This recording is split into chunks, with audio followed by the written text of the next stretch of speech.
Hi, Emily. Hello. You like that music? I do. We got in trouble with YouTube on the last one. What happened? So I bought it, and I can't find the email, which I wanted to change it anyway. And because I don't have proof that I bought the song, then we couldn't use it. They wouldn't put our video up. So this one is another royalty-free one, but it's a straight download. So I'm waiting for YouTube to do their deal. So then I got to go online, find it, buy it. It sucks, but whatever. Gotta keep it official. Anyway, how are you? I'm good. Good. A little bit of background. Me and Emily have known each other for 20 years now? Back in the old collection days. Yeah.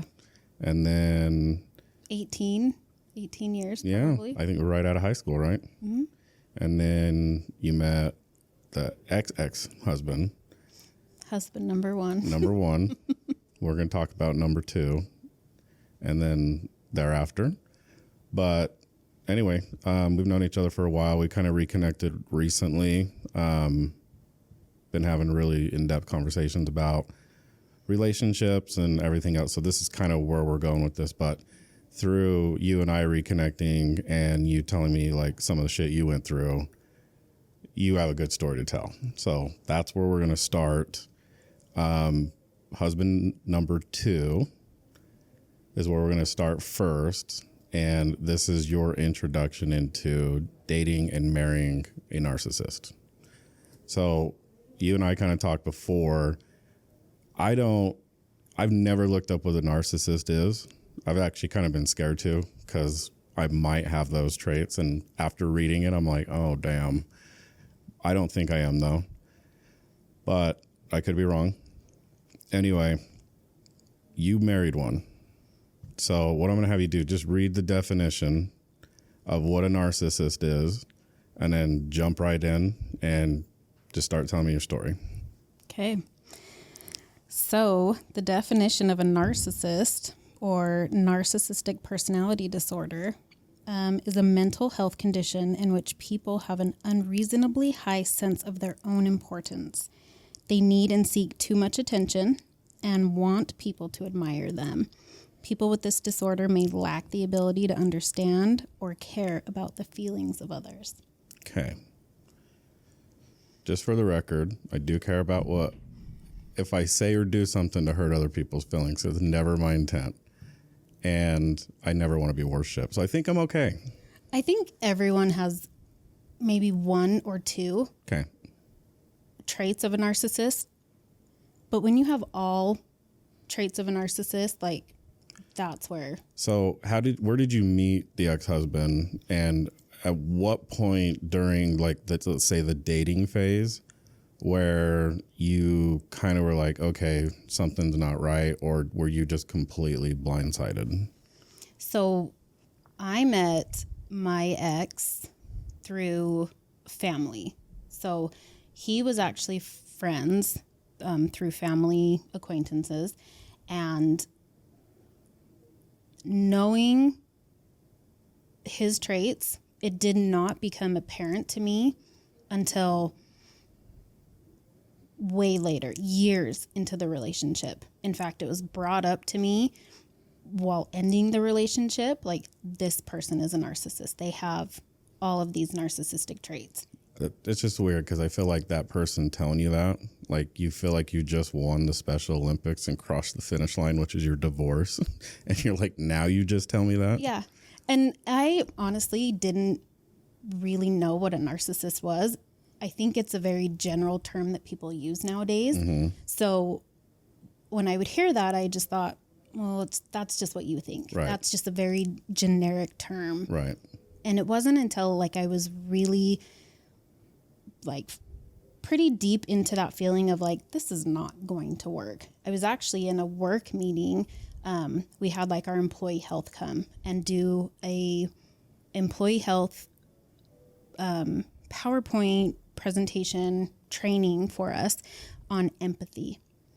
And as this counselor, a very educated person, is going through talking about empathy, how we need to have empathy in our jobs, I'm looking at one of my coworkers just wide-eyed, And it was just this aha moment for me. The light bulb went off. Oh, holy shit. This is my ex. Like this at the time, this is my spouse. Like, and I'm just looking at her like, are you listening to this? And she's looking at me like, I get it. I totally get it now. And it wasn't until that moment that I was like, holy shit.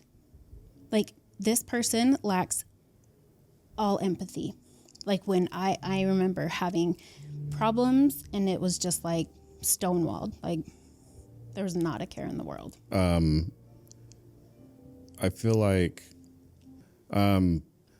so one thing that you brought up before we actually hit record was like, you know, you were on that Facebook page, right? So I dated your ex or whatever. Or are we dating the same guy? And one thing you brought up is like every single woman on there, or the majority of them are like, he's a narcissist. He's a narcissist. And yeah, it seems like that's everybody's go-to. Right. This person's a narcissist. This person's a narcissist. And it's like, now like cheaters, like if a cheater cheats, that's a fucked up person. But but like to call someone a narcissist because it didn't work out between you two. Because they might have treated you a certain way, right. Or like in a lot of the instances, it's because they pretended to be somebody that they weren't. Right. And so for them, it's creating this persona that does not exist. Right. Well, that's not by definition a narcissist.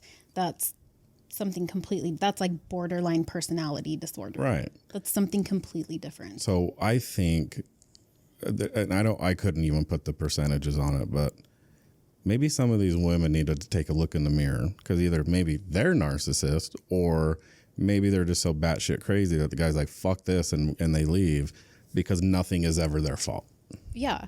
And I mean, and I think it's probably 50-50. I think there are people who have complete bad intentions, and then there's those women that they get that butthurt feeling of, oh no, he didn't pick me. So right. now I'm going to just slander him across, or I'm just going to blast him out across that right. he's a narcissist. He's this, he's that, he's that. He stonewalled me. He did all of these terrible things to me when he ghosted me.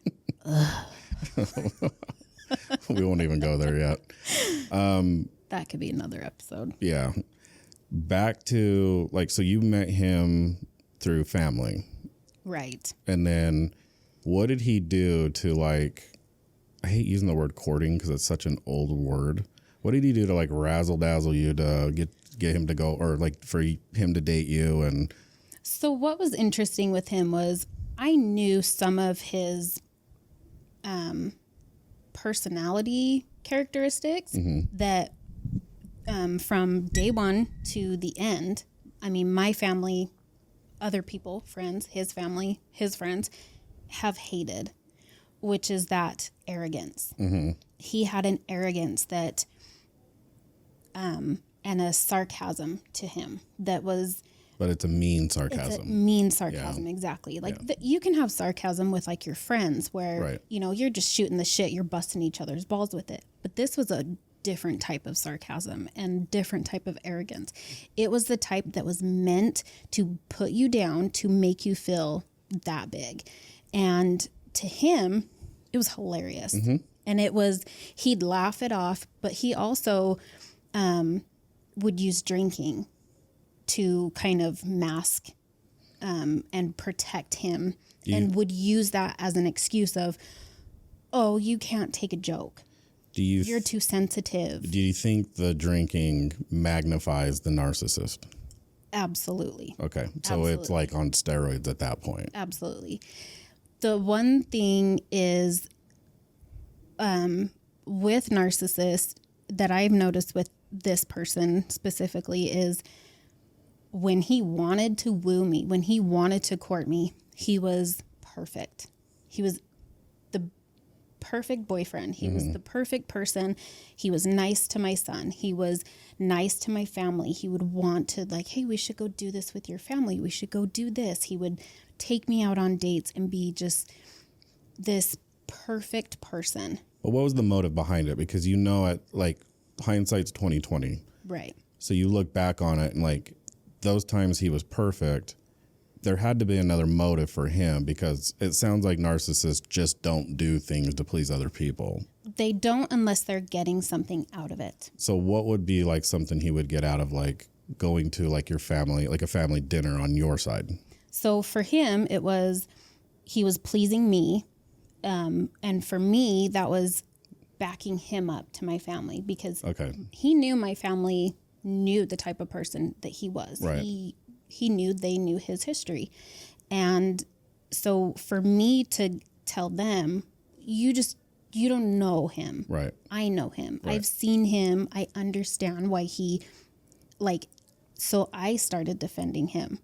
And so that was kind of what he was building up to, was once I get this person in my corner, once I get this person defending me, then I will be able to do my next goal, which is isolate them so that I have this person all to myself, which then brings in the controlling factor. So do you feel though, like whether it was during like the dating process or the actual marriage itself, you felt cut off from your family and friends? Absolutely. And he had zero empathy about it. He did not care. Did he ever bitch to you about like if you wanted to go have like a girls' night, or if you wanted to go have dinner with your parents, where he would be like, what the fuck are you doing?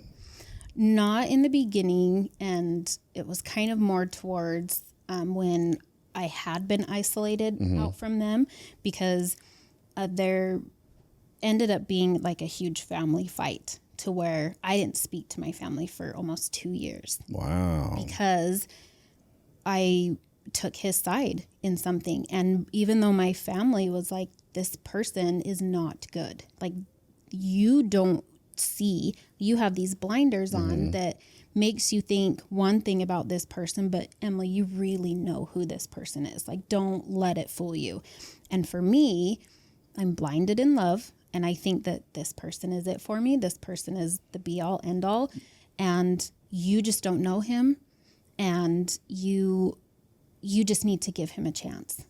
And they were like, no. 'Cause we know. And you will see it. So them, as hard as it was for them to not enable that, they were like, we have to cut off this relationship with you, because we don't know any other way for it to come across to you, to get through your head that this is not the person for you. And they're not going to support you in that decision. Right. They didn't support me at all. Like it. So that had to hurt though. It was hard. But I think he reveled in it. He loved it, because we never had to go to my family events. If I had to go, he didn't have to go. What was his family like though? Because obviously if he's isolating you from your family, you're doing more shit with his family. Right. And how was that? Because that seems like that would be a circus too. With his family, like, it was fine. Like, they were great. And they just accepted how he was? They accepted it. They know how he is. And one of his siblings would even say to me multiple times, like, I don't get. Like, run. Yeah. I don't know how anybody can stand this person. I don't know why you're with him. He is the meanest person. He is an ass. He's a dick. Like, I don't know how anyone can stand him. And my response was always, well, because I love him. Or you don't know him like I know him. Like, yeah, I love him. Right. And that's why I support him. Like, I see his faults, but that is the covert narcissist plan. Right. Like, he had me exactly where he needed me. Do you think as a narcissist that's a planned type thing, or is it just a natural thing that happens? It's planned. It's planned. It's almost like it's almost like an abusive thing. Like, you think of people who are in like abusive relationships, like that, what is that syndrome where Stockholm syndrome, where they have to get you to believe that you cannot live without them. Right. But on the caveat to that is they will take your insecurities, they'll take all of your vulnerabilities, and they'll get you to trust them. Like, tell me about you. What's your insecure? What's your vulnerability? What scares you? And later they'll plan it to the perfect point where they'll use that against you. I wonder if he, maybe like a narcissist, or maybe just him in general, because most people don't have like an eidetic memory or a photographic memory.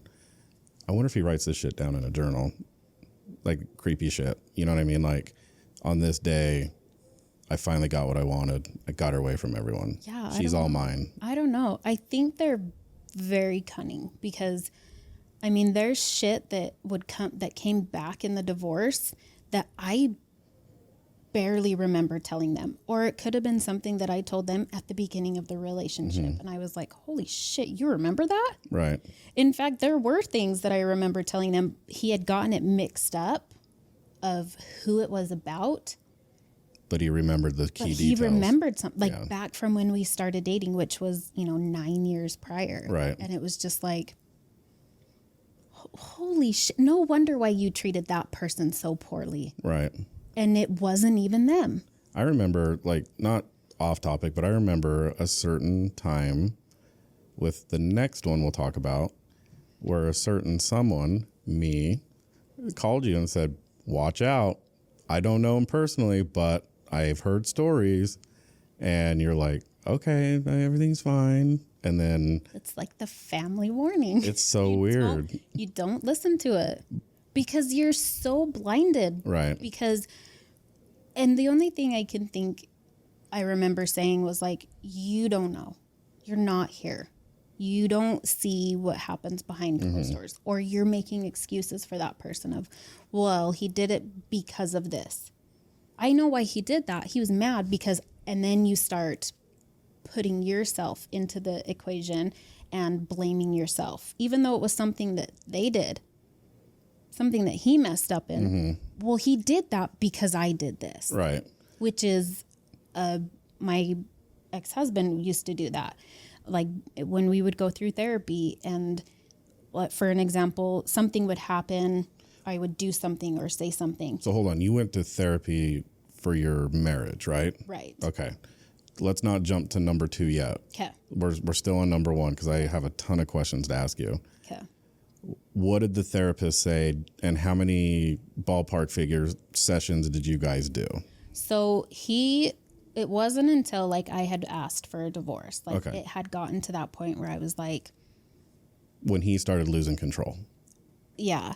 And and I don't know if we want to build up to this, like what led to the divorce. We can. I mean, we'll go back a little bit. Yeah. You were saying how like he would isolate you and then pick on all your insecurities, right? Right. So I would assume that you always felt like whatever you did was never good enough. Yes. And at what point were you like, okay, like enough is enough? Like, how do you, as like dating or being married to a narcissist, what is the fear like bringing the bad news, which is good, technically good news for you because you're now part of the exit strategy. Yeah. But to tell them like, hey, I'm done. I can't do this anymore. The sick part about it is you have that in the back of your mind all the time is I'm done. I cannot live like this. But there's something that they do that keeps you like flipping back and forth. Like, so it's like I know I need to go. Trick to do. I know I need to go, but I can't go because of this. It's one more trick. So it's like, I'm going to keep trying. Okay. I'm going to give them the benefit of the doubt. And I mean, and this could just be me personally. I commit to something 110%, 1,000%. When I give someone your heart, yeah. I give them everything. Right. And I will give them a billion chances. Could be my fault, one of my faults, but for me, I need to make sure that when I've left that relationship, if I have to walk away, I'm not walking away and then later on turning back and saying, what if? What if I had done this different? Right. What if I had said this differently? Or what if I had acted this way differently? Do you have regrets? No, because it doesn't matter what I did. It's them. nothing would have changed the outcome. Right. Nothing. There's nothing that I did that would or could have done that would have changed him. Or because the more that I tried or the more that I asked, like, hey, we're having problems, can we go to therapy? No. With him specifically, he had come from a family who his mom was a therapist. His sister is a therapist. But have they came out and said you're a narcissist? I don't know if they have. I know one of his siblings has. Because I get the feeling like he puts on a show, and what is presented in front of the family is not the real person. 100%. Okay. 100%. Absolutely. Dang, he's an actor.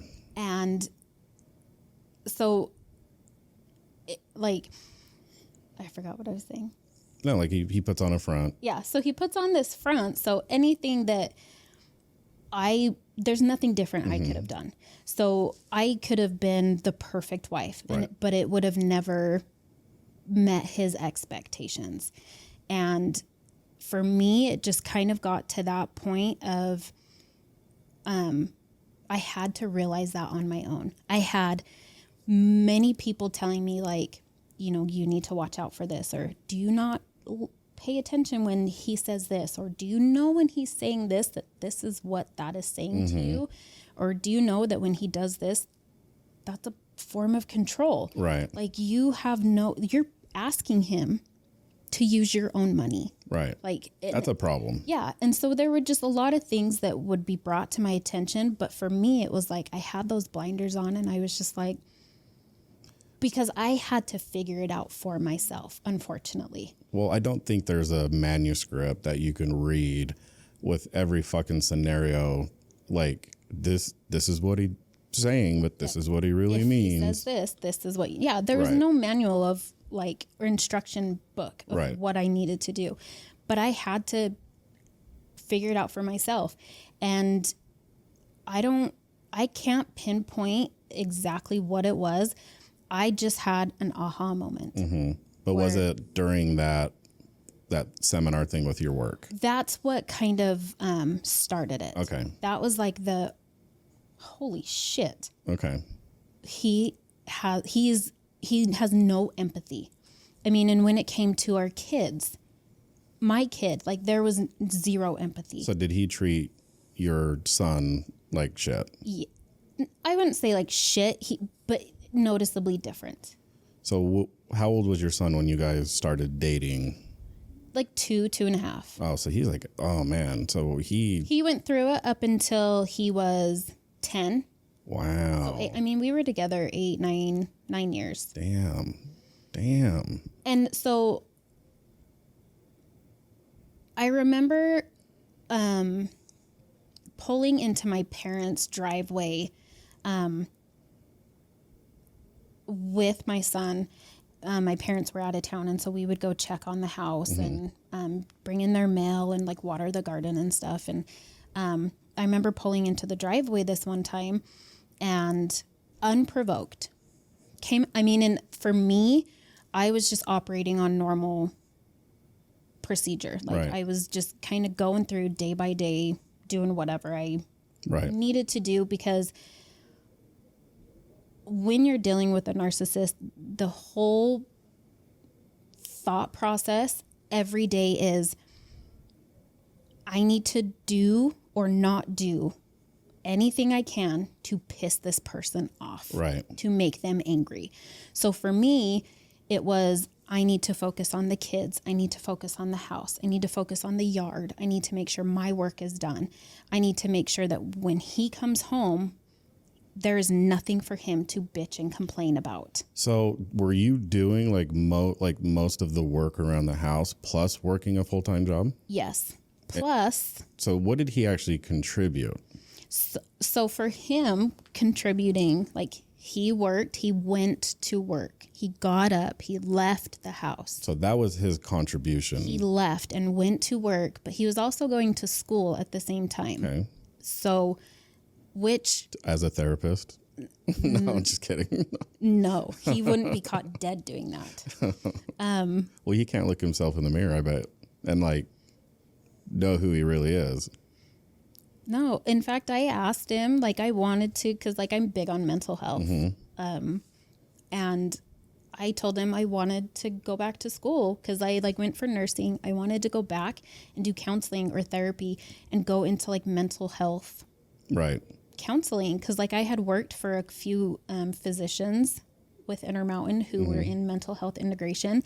And it just, like, inspired me. It saved me when I was going through a really hard time. Like, it was important to me and my life. If you don't want to get into the specifics on this next question, I won't mention it, but do you feel like with your own shit that you have going on currently, that it only amplified that even more? Like the mental stuff that you and I have talked about. I don't want to put you on blast. If you don't want to talk about it, it's fine. But I don't know. Like, because I think it spreads across a lot. Okay. Like, I think with this subject, like, what was hard was when he told me, I will not support that. I won't support you going back to school to be a counselor, to be a therapist, for something that you have a true passion in. I will not support. So there was no support whatsoever? None. And his exact words were, my mom, my sister are therapists, and my wife will not be one. And at that point, I just felt this deadening. Like, I gave up. Did it feed into the shit that you go through on a day-to-day basis? From that, yeah, I think that kind of threw me into. So you had more frequent issues because of the shit that he was doing and saying? Not as frequent, but I think it kind of threw me into that whole depressive spiral. Right. And it just kind of threw me, to the point where I literally gave up. And I got depression really, really bad. And you feel like you're dead inside, right? Yeah. I didn't care. Honestly, that's how I felt, was I don't care. He doesn't care. Why should I care? Right. Any problem that I would bring up with him, it was not important enough. And at this time, I had just had my second baby, or my third baby. So I had my son and then the two girls. So I had just had this last baby. And I wasn't really going through postpartum depression or anything. Like, I was actually doing really, really well. But when it kind of got to the point where it just felt like a lot was resting on my shoulders, everything felt very heavy. So I would try to talk to him about it. And like I said, he was working during the week. He would go to school a couple days during the week, like on campus. The other times he would just do online school on the weekend or at night. And when I would try to bring up to him, like, hey, I'm struggling. Right. Like, I'm not doing very well. Like, right. I don't feel good. I feel sad, like, depressive. And his response was, I don't have time for this right now. Let's put a pin in this and we'll talk about it this weekend. Which never happened. Which never happened. Right. Because he can't take 20 minutes out of his life to studying anything, try to just see what is wrong. Yeah. Like, even if you did a 20-minute conversation that needed to go a lot longer than that. Yeah. And then revisit it on the weekend. At least you showed you cared. Yeah. And that, I know, like, when I was married or like in relationships where if I didn't do that one thing, then like it puts women off because you're not being listened to. Yeah. There's a hearing and listening. Like a 20-minute hearing, like, talking, it goes over their head or it goes through one ear out the other. But when you're actually actively listening and you're asking the right questions, that shows you care. Yeah. I feel like I could have probably told him, like, I'm struggling. I'm not doing very well. And with him saying, like, oh, I don't have time for this, whatever, he wouldn't have known if I was suicidal. He wouldn't have known anything because he didn't take that time to say, like, well, what's going on? Right. Like, is this something serious? Like, do we need to go to the doctor? Do we need to go to the hospital? Like, there was no, I had no equity in our relationship. Like, Right. it didn't matter to him.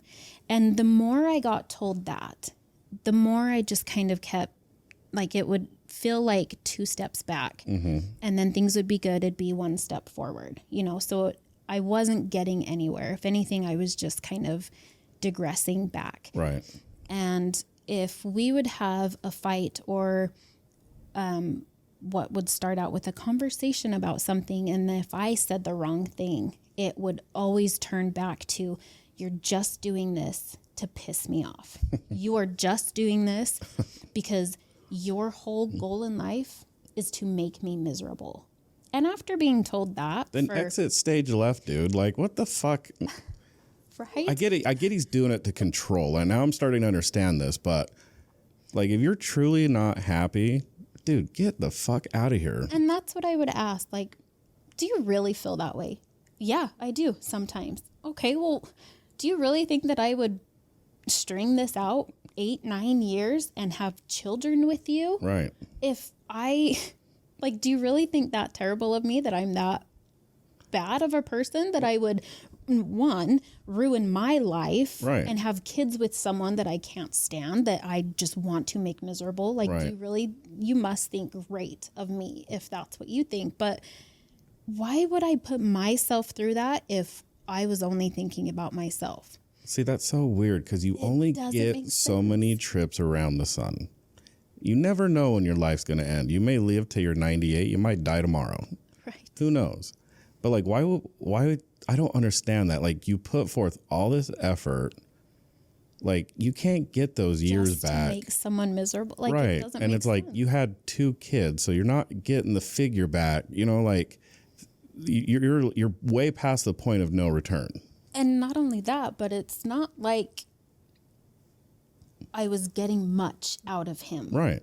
You know what I mean? Like, he's not this billionaire. Which is funny because, like our current conversations we have where we've talked about, like, if he gives you a penny, then you only give a penny.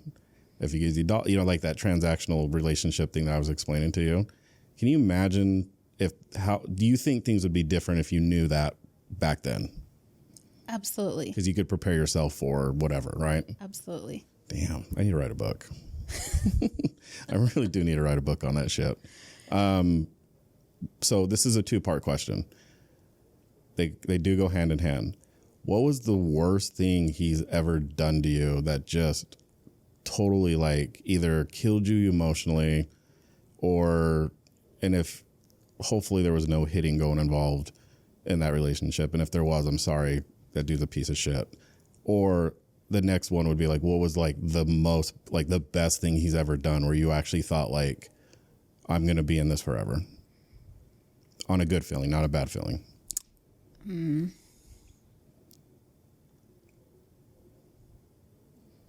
Like I said, you don't have, if it's, yeah. If I know the worst thing. I'm trying to think of the best thing. Okay, well, let's start with the worst. The worst, and I'll leave out detail, like, That's up to you. made like big details, but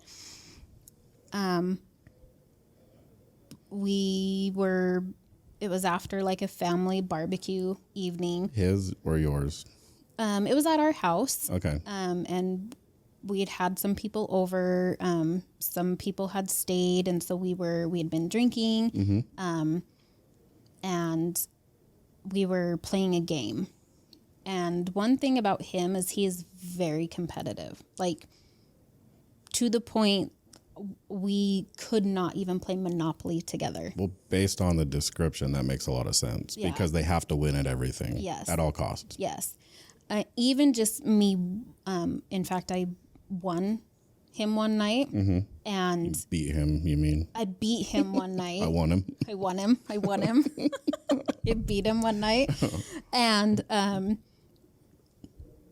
told his sisters about it. And like he would get pissed when I would repeat it back to them. Like, hey, I won him in Monopoly the other night. Or, hey, remember last month when I won him in beat him in Monopoly? He would get pissed about it. So he was very competitive with games. So we were playing this game one night. And of course, like the drinks were flowing. We were having a great time. These people were going to end up staying the night because they had both been drinking. Their tiny baby was upstairs sleeping, and it had kind of gone down to a roll-off between him and another person. Okay. And it was going back and forth to where it was like, ooh, ooh, oh, you know, like, oh my God, he's winning. Oh, because it was just like. You weren't playing King's Cup, were you? No, we were playing Risk. Okay. I don't think I've ever played Risk. Anyway, go on. So, like, you have to roll, and depending on who wins the roll off, you take out so many of your guys. Okay. And so if it's going back and forth. Is this the war game with like, yes. okay. And with oh my God, that game lasts forever. Like it could go like 5 or 6 hours. Yeah, easily. Okay. You have to drink on that game. Yeah. So and it was this roll off. And so, and it had probably gone back and forth 5, 6 rolls each. So thinking that one would win. And then when the last one won, it was like, yes, like, holy shit. Like, not that you're on that person's side, that you're taking that person's side, or that you're, you know, cheering against this person. Right. And him thinking that I was cheering against him had a total fucking come apart about it. Yeah, you put a chink in the armor, or what he thought was a chink in the armor. And it got to the point where it was like verbal. Like the dude won. So he didn't win. Yeah, Someone else won. Right. And then you cheered the dude on. And it was just like a, yes, kind of like it's over. And then you entered World War III. Yeah. Okay. And it was so for me, it had never happened in front of people like that. It was kind of frightening. So I just kept my head down. I didn't want to look at him. But then I would look away at the other people at the end of the table, almost as like a help. Yeah. Please do something. 'Cause I don't know what's about to happen. I didn't know what he would have done. Like you probably thought you were going to be Nicole from OJ's Marriage deal. Could happen. I mean, and to where they're standing over you and they're screaming at you and they're pointing at you and like calling you names and shit that's never happened before. You don't know what's going to happen. And when they're so drunk and as I'm looking at the person at the end of the table, just kind of like, what the fuck? what do I do? Like, Yeah. help. I think they saw it in my eyes because they finally stood up and were like, hey, Knock that shit off. yeah, do you feel like a big man talking to your wife that way? But these were friends, not family. Yes. Okay. So now they probably got cut out of the life. Family. There was both. His family, yeah. His family. Yes. Wow. Okay. So it's his nephew. Damn. And is this the same one who's like, watch out? No. No. Okay. No. So, but they were like BFFs because they grew up together. So like they both would feed off of each other sometimes. Okay. Like they could have like constructive arguments, like attorneys, like lawyers, Yeah. you know what I mean? And they loved to do that shit.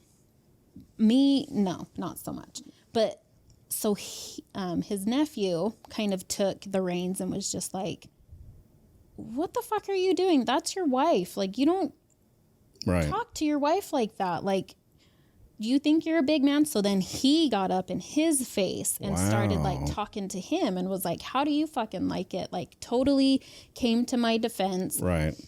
And all the while, like me and his wife were just like looking at each other like, is this really fucking happening? So then they're getting into it. And then my ex starts going after him because he was throwing something in the garbage. Like it was just one after the other.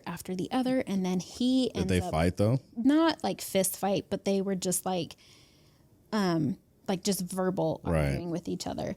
And to the point where he basically kicked him out.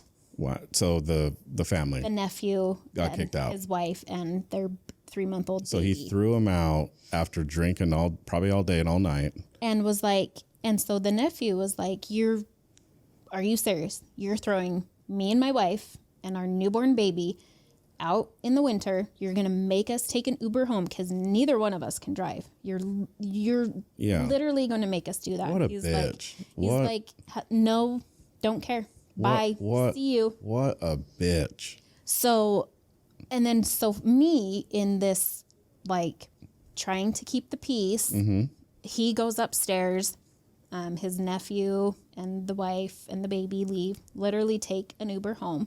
And so me trying to keep the peace and just kind of de-escalate the situation, because I was terrified to go upstairs. And even the wife was like, come with us. Yeah, I would. Like, come with us. And I'm like, I've got my 2 babies upstairs. I can't take them. Like, because the second you grab the kids, he's probably going to get physical because he's already ramped up. Right. And I would have just rather slept on the couch or just let it go. So for me, like, to try to ease the tension, like, my peacekeeper was like, here's a beer.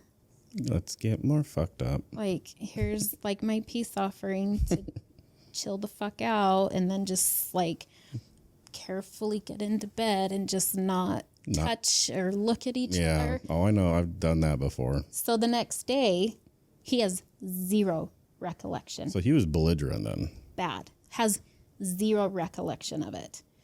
So when he's trying to love up on me, and I'm just like, don't get cutesy with me. Right. Don't fucking touch me. And, he asked me, what's the problem? And I said, you don't remember? I said, I'm not talking to you. You owe me a fucking apology for how you treated me last night. And he was like, no, I don't. 0 recollection. So as I'm telling him this, that didn't happen. You're lying. Oh, so that didn't happen. So you made it up. Mm-hmm. That's not true. Right. That didn't happen. And I'm like, call your nephew. Call his wife. And he wouldn't do it. Yeah. I'm like, they're not here. Their stuff is still downstairs. Right. Like, but he didn't make that phone call, right? No. In fact, I bet they stopped talking for a long time. In fact, they did not reconcile until just this year. Like, recently, like, month ago. Wow. And this was 5. Why would you let someone like ago? that back in your life, though? It put a huge, like, wedge in there. I mean, and that's his uncle. That's his nephew. Right. Like, they used to be inseparable. And so for that to happen, and the nephew was like, no, I'm not going to let this go. What he did, I don't care if he apologized to you, but he owes me and my wife an apology for more or less kicking us out of the house and making us take an Uber. Well, I would imagine if they've reconnected, he's probably apologized for it, but only to get what he wants out of the relationship, which is him back in his life, not actually remorseful for what he actually did. Yeah, because because I used to watch their kid as well. And so when they would come and pick up the kid, the nephew would be there. My ex would walk in the door, would not even look at him, would just walk right past him, go upstairs. And the nephew was just like, whatever. Like, damn. But to hold that grudge for 5-6 years. That's not healthy. It's not. But to him, through this whole time, he didn't do anything wrong. Right. He did not believe that he did. He truly believed that we made that up to slander him, to make him look bad. That's crazy. That is fucking nuts. To be able to hold on to that animosity for that long, and then, like, that would, oh my God, that would, like... Just bizarre. That would kill me. Like, I've had some shitty ass shit done to me in my life, like, from growing up all the way to, like, to this second. And I have never held a grudge against someone that long.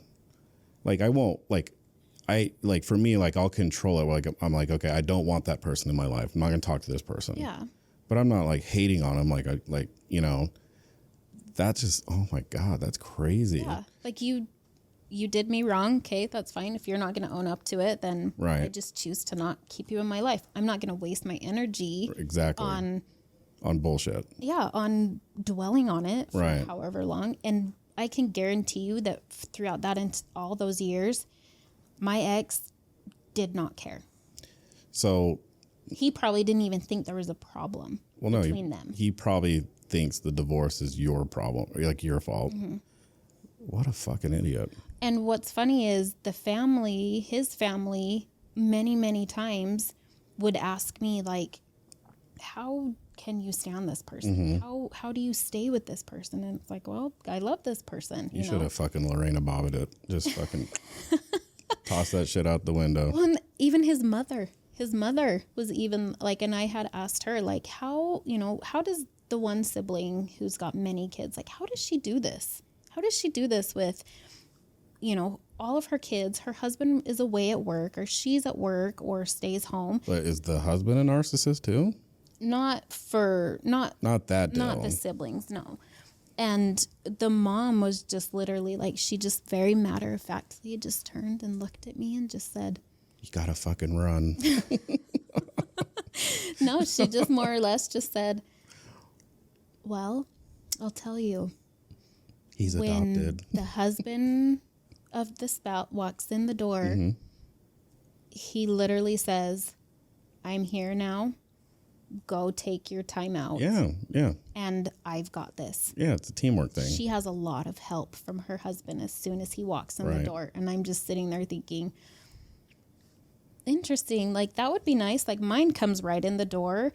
I'm happy to see them. They're pushing me off of them, saying, "Where's my dinner, bitch? You're doing this just to piss me off." Like, and really? Me, I'm happy to see another adult walk in the door, and I'm like, I'm so happy to see you. Right. I love my partner that I'm with. Like, I'm putting 100% into it. If I don't love you, I'm not going to show love towards you. So when this person's walking in the door, I'm like, I'm so happy to see you, and giving them hugs and kisses, and he just pushing me off of them, saying, "Stop. You're just doing this to bug me." Wow. And then we'll go up and disappear upstairs for 30, 40 minutes. While the kids are screaming and of course, crying, and I'm trying to do the dishes or trying to do dinner. And I thought, like, when his mom turned to you, I thought she was going to say something like, "He's adopted." And then it would have been like, okay, this makes a lot of sense. One of the things you had on your notes that I read, you talked about it being genetic. Are you worried your daughters are that way? See, and that's one thing that... And can kids actually show that at their age? I don't know if... That would be wild if that was the case. And I pray that my girls aren't like that, because, what I was reading about it was it can be genetic. It can be inherited either through, like, neglect, like from your parents, or from... kind of like the overcompensation, like the child being told constantly, like, you are the best. There's nobody better than you. Right. And you're the best at that sport, or you're the best at doing this. You're so wonderful. You're perfect. You have nothing wrong with you. Almost like they're coddled and they can do no wrong. But then there's that other side of the spectrum where they've lacked attention. They've lacked love from their parents. And so that is how they comfort themselves, is by, like, overindulgence, like over. Right. Do you see? I almost get the sense, and if you know the answer to this, you don't have to say. You just tell me if you think this is the case, or if I'm right. I almost feel like narcissists have some sort of childhood trauma that has happened to them that flips that switch. Because no one grows up in a perfect home, no matter, I mean, not even the most staunchest LDS people in Utah with 29 kids running around. It's still not a perfect home. Right. But even, like, regardless of religion, I feel like the background of how they were raised, or something happened to them where they're like, okay, I got to turn all this off, and then I'm going to get mine. And then it's like a high, they chase it. And then it's like, how do I manipulate people to do it for me?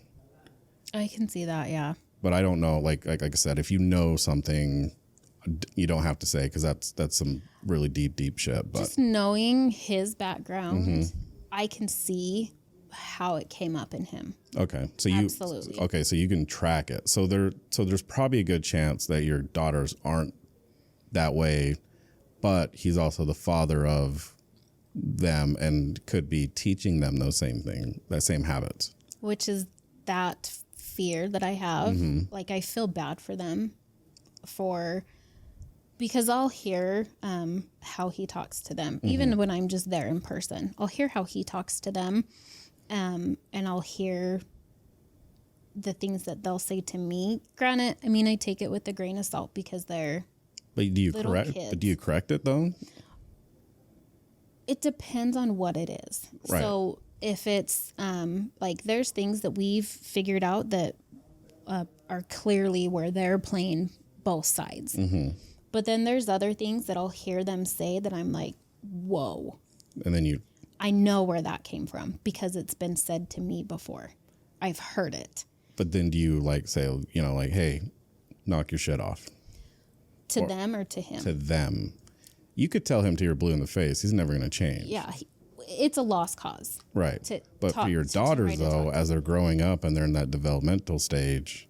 I try to just teach them instead of just being like, hey. Well, that's good. Because instead of like pointing out to them like, hey, you're wrong, or hey, that behavior, this, that. Like, try to just come at it from a different angle. And I'm often told that I'm too soft or I'm a pushover.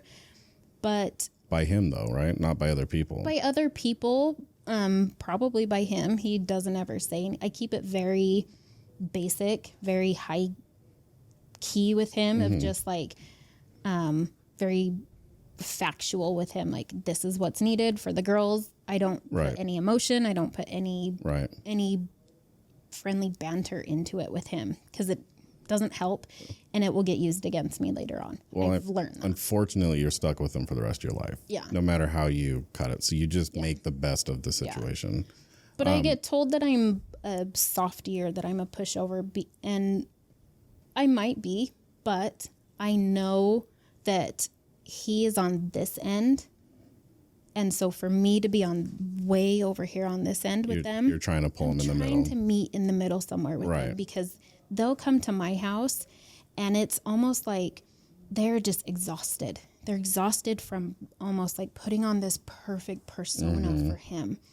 And they'll often say to me like, well, we have to do that at Dad's house. Why do we have to do that here?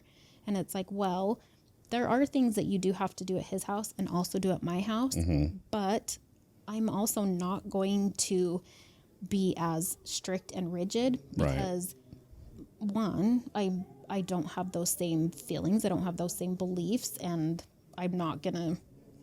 I feel like, though, like growing up, like my own personal experience, after my dad separated from my stepmom, I was probably like 13 at the time, and my dad was more strict on me than he was my brother. And so like I was the guinea pig because at that moment I was the oldest in the family.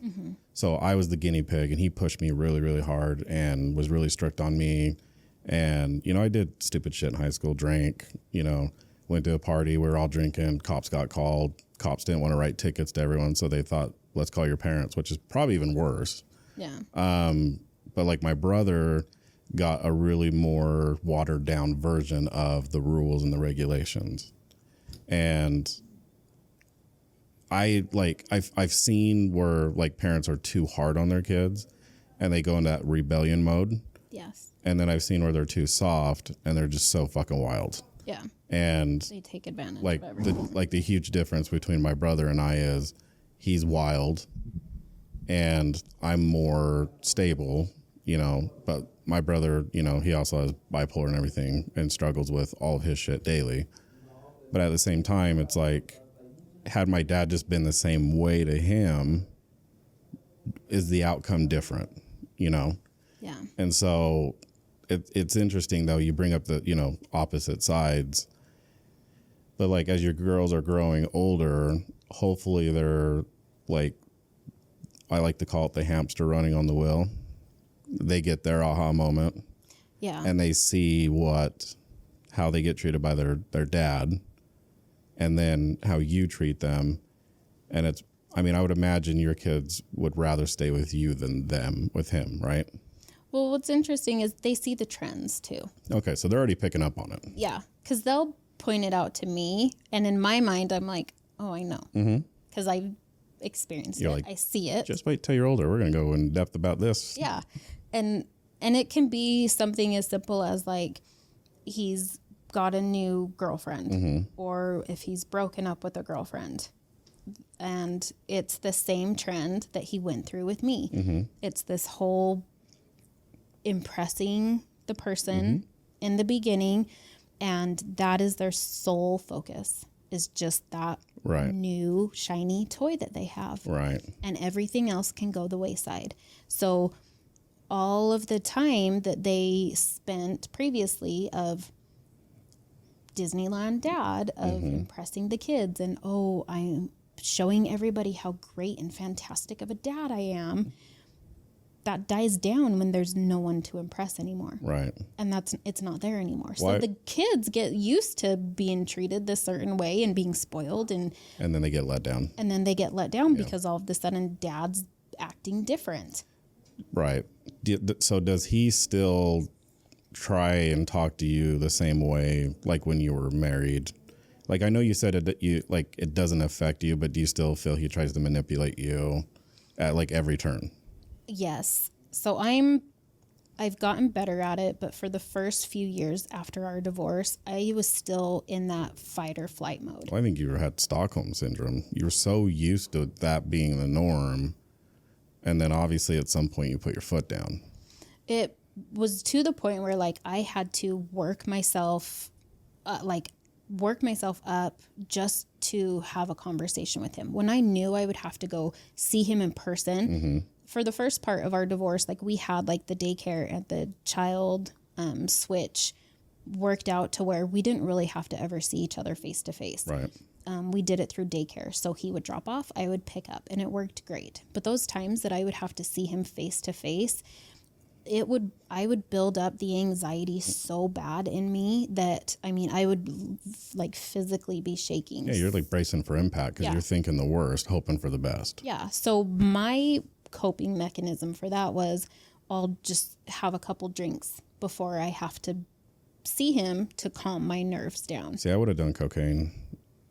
That would have probably sent me over the edge. I'm totally fucking with you. I've never done it, totally fucking with knowing you. I probably would have sent me over the edge. No, I'm totally messing with you. But then, of course, that in and of itself created a problem. Right. So learning how to cope and how to navigate that, having to have that conversation with him, took a long time.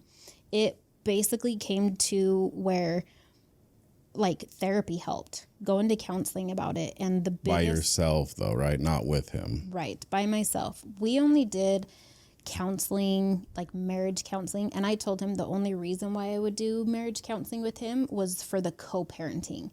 Because at the point I knew you were done. I knew that when I said to him, I want a divorce, that there was no turning back. There was no coming back from that. There was no reconciling. There was nothing. But I knew that once I got to that point, I had to make sure that I was completely done, that I had exhausted every avenue, everything left in my body to try to make this marriage work. I mean, it went to, I quit working. I worked part-time. I worked from home. Like I talked to my boss to where I was the only one that was working from home 5 days of the week, basically. And like I bent over backwards to try to please this person, but it was never good enough. Right. Because it was never what he truly wanted. Right. And when he would make comments to me like, as my wife, it is your duty to do this. As my wife, your duty is to please me.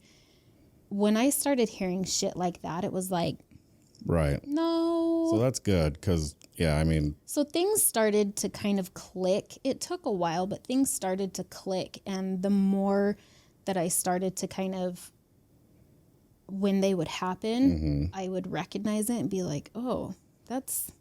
But now, like, that's not normal. So, like, the divorce had to have been like a war itself.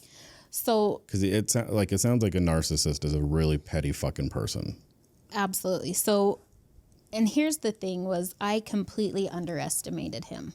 Like good or bad? Bad. Okay, so like you thought, here's where I think this is the worst it's going to get, and he went lower. Oh, yeah. Okay. Absolutely. And for me, like I said, I knew that when I had asked for a divorce, and I had told him at one point, like, I'm getting done. I don't know how much longer I can hold on, but I'm struggling. I've tried to talk to you about this, and you keep putting me off. And it's just gotten to that point now where I don't know how much longer I can take. And so his solution to that was, we'll go on a date. We'll go out to dinner. So let's restart the process over. We'll go on a date, because in his mind, she's just bitching. Yeah, She's yeah, just like having I get it. a Like, moment. Like she's shut up, we'll go out. Yep. Yeah. And this will I'll get you drunk. I'll do what you want for one night. Right. And it all will be well. He's like, fine, I'll stick it in your butt. Let's go. But the thing is it's like 9 years of this. It's not going to fix itself. No, the in damage is one done. day. The damage was done. That's one for thing. For me, like, I was just trying to cover all my bases Right. of like, is this really how I feel? So I was like, okay, if that's what we have to do to start over, then I guess that's what we'll do, whatever. But I'm not confident that going out on a date one night is going to solve Right. 8-9 years of our problems. Right. Because everything just got swept under the rug, or I would be told that I was making a mountain out of a molehill, or that I was made out to be the problem. Like, if there was something that I did wrong, I would get ignored for days at a time. So I bet you anything, you tell him you want a divorce, you guys start the proceedings, and then he just drags your name through the mud. So when I finally told him, like, I'm getting to be done, like, and he thought it was a big joke. It wasn't until probably a month later when he finally realized, like, oh, she's serious. Right. Because he went to I don't recall what it was we were going to do, and I finally just said, you know what? Like, fuck you. I'm done. Yeah. I tried to talk to you about this a month ago, 4 weeks, 5 weeks ago, and you laughed at it. You more or less told me that I was overreacting, that I was just bitching to you, that I was just that time of the month just being ornery, complaining because nothing was good enough So for me. very chauvinistic. Yes. Okay. And you did nothing about it. And it wasn't until, this is another thing with narcissists, is they hold people that they respect in very high regard. Yeah. And that is where they classify themselves. So they only want the best in their company. Okay. So when it wasn't until he had gone to, and I didn't talk to my family didn't even know that I was going through this. My sister, I think I had talked to my dad about it. And my dad, I didn't even tell my best friend about this. I know, I didn't get the call. I'm joking. And and I remember talking to my dad about this, and he just looked me in the eyes and he said, Emily, this is all I'm going to say. This has nothing to do with him. This has nothing to do with anything. I'm just talking to you. You need to make 100% sure that this is what you want. Which is sound advice. Sound advice. And it's something you could literally do on everything you make decisions on. Yeah. Yeah, right? Make sure that that's the choice that you want to make before you jump. But I think he did that because if you had any doubt and you would have went back, then it would have been 100 times worse. That, and I think he knew what was about to happen. Okay. Because he knew what he was about. He knew what he was capable of, and he knew what he had in his back pocket that I was oblivious. I had these blinders on, and I thought, there's no fucking way. But what could your ex-husband at that time possibly do to you? Like, what was the worst thing he could have done? Like I get he could have like got in front of a judge and lied to the state and try to get your girls full time and paint this, this picture that maybe you're the crazy one. But like, what I don't understand, like, I get the fear at the time. So at the time, I didn't know. Like I said, I was completely oblivious to it because I did not realize just how manipulative that person was. Right. And I thought, we had the conversations about it. But like I said, it wasn't until he had talked to his sister and his mom. And so they rallied around him? He went out to lunch with them one time, and they went to him and they said, look, I don't know what was said, but I more or less was like, this is serious. She's not backing down. So if you want to save this marriage, you need to go double down and say, we're going to counseling. So this is 9 years that I had been begging this person to go to counseling. So I thought you meant like he went out to lunch with his mom and his sister and convinced them to like fuck with you during the divorce proceedings. No. Okay. Thank God they're smart people. So he comes back. I come home from work this one day and his exact word is, I refuse to let you divorce me. I will not divorce you. We are going to counseling. We will go to marriage counseling. I refuse to give you a divorce. Your answer was? And I said, it doesn't matter. Good I don't for you. have to have your approval. Right. Don't sign the paperwork. I'll get everything I ask for when I file. Right. But this has been 6 weeks in the making, and you're just now reacting to it because your mom and your sister said, look, she kind of has a point. Maybe you should stop drinking. She's asked you to go, because in the meantime, I had started going back to the gym. So when I had kind of gotten in my mind of, I need to stop worrying about this person because it is just stressing me out of not pissing him off. So, going to my doctor, he's like, you need to keep yourself busy. And you need to do things that are healthy for you. So start walking, go to the gym, do something good for you. But also get your mind off things. Yeah. And to help clear your mind. Right. So you're not clouded by, outside influences. But at the same time, nobody knew. My dad knew and my mom kind of knew, but I didn't need an army behind me because I knew and they all knew. They saw it. They witnessed it. They were there at the parties. They saw how he acted. Like, I knew I didn't need people behind me to support me. For me, it was for myself. I need to make sure that when I sign those papers, there's not going to be 1 ounce of regret in me that's saying, fuck, I should have done this. So why couldn't I do this? When you told him, I'm done, I want a divorce, and then he pulls, you're not going anywhere, we're going to counseling. From that point to the actual signing of the paperwork, how long was it? It got strung out till the last minute of every deadline. So was he trying to always push the deadline? Yes. Just now at that point, it's just to fuck with you, right? Probably. But like, did he make any attempt past that point of like trying to really like reconcile, or was he doing like, hey, we're still married, it's a booty call? No. So we didn't even sleep in the same room. In fact, I got kicked out of the master bedroom. Oh, damn. You got, wow. But I didn't care. Was his nephew in the room too? I'm totally kidding. Or his mom. No, I don't. No, he, So it was like a 6 month or a year process? It was over,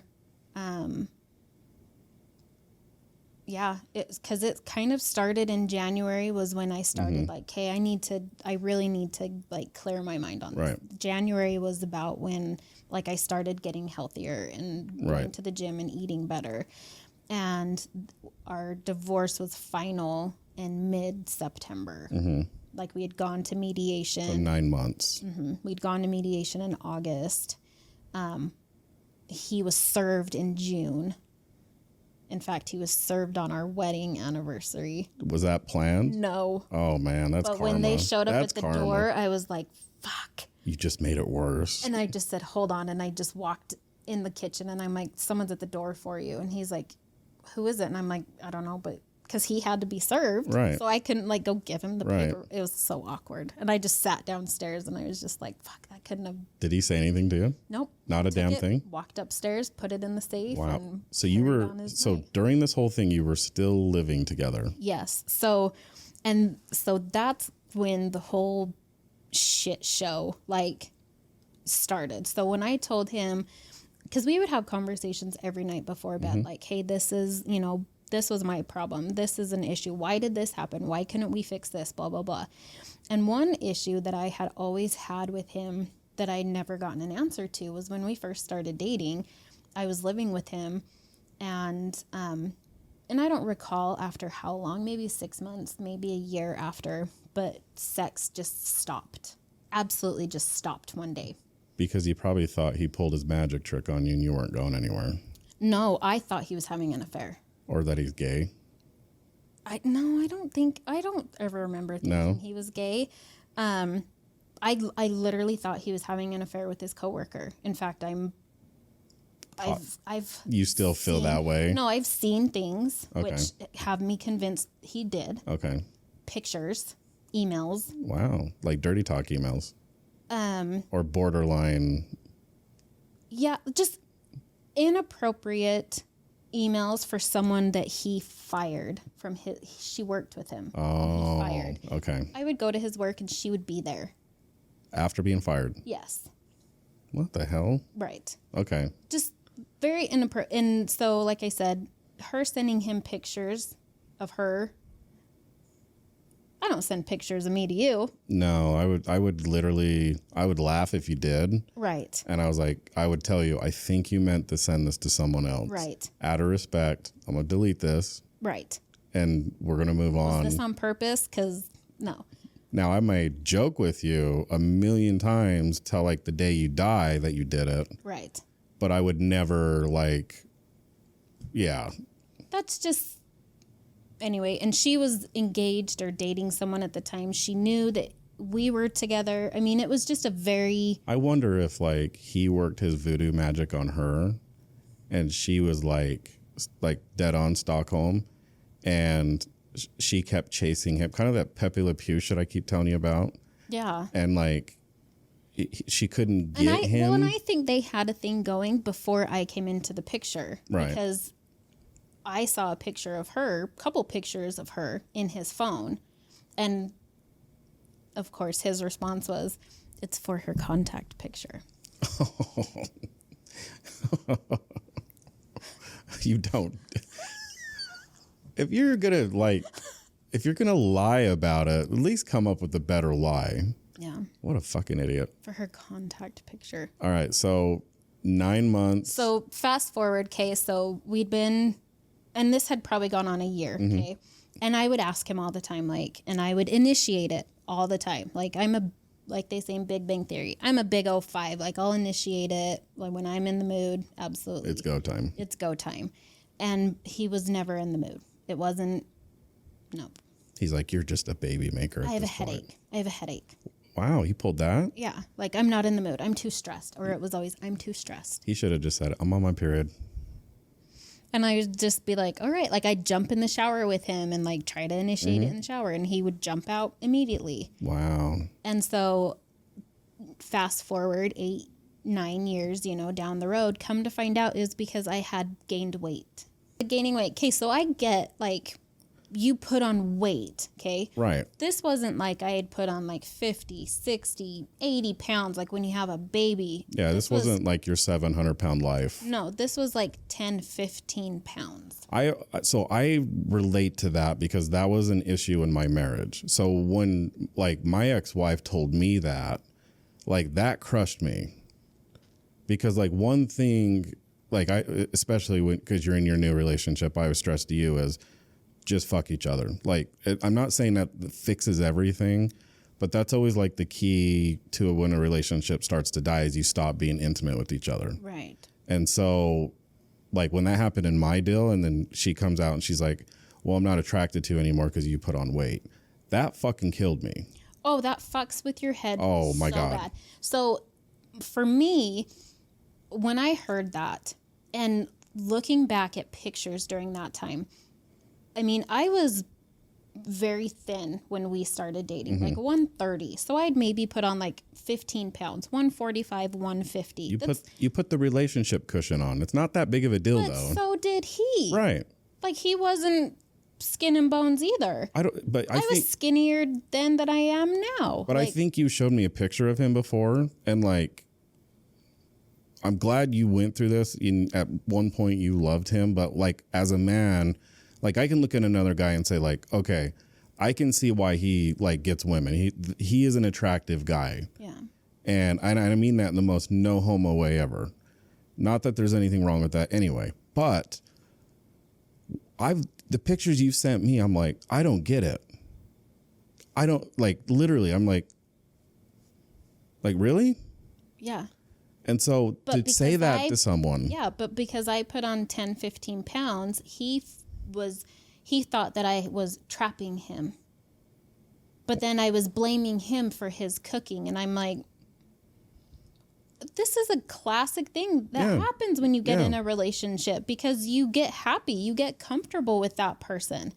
I wasn't mad that he had put on weight. Like, he put on more weight in our relationship than he did in his entire life. Well, if he was doing school and work, not working out, he was drinking all the time, we were eating all the time. Like, I mean, neither one of us were like being very healthy. No, but you could have turned around and said, oh, okay, well, why don't you have another cupcake, or here's another beer, fat shit. And then, right. Like, you could have easily thrown that in his face. Right. And like I said, I could have seen if I had put on like a gargantuan amount of weight, like after I had just had a baby, like, all right, yeah, like, I get it. Right. But even then, like, how fucking selfish are you? Like, what kind of a person are you you're not, if you're only viewing the person that you're with visually and not like the person they are inside, like, what does that say for you, you piece of shit? So like, I'm going to make a joke that's probably going to offend a lot of people, but it's about me. It's not about these type of people. Like, when it comes to like pictures or like how someone looks, like, I know me as a person and I know you as a person, and like, we're good people.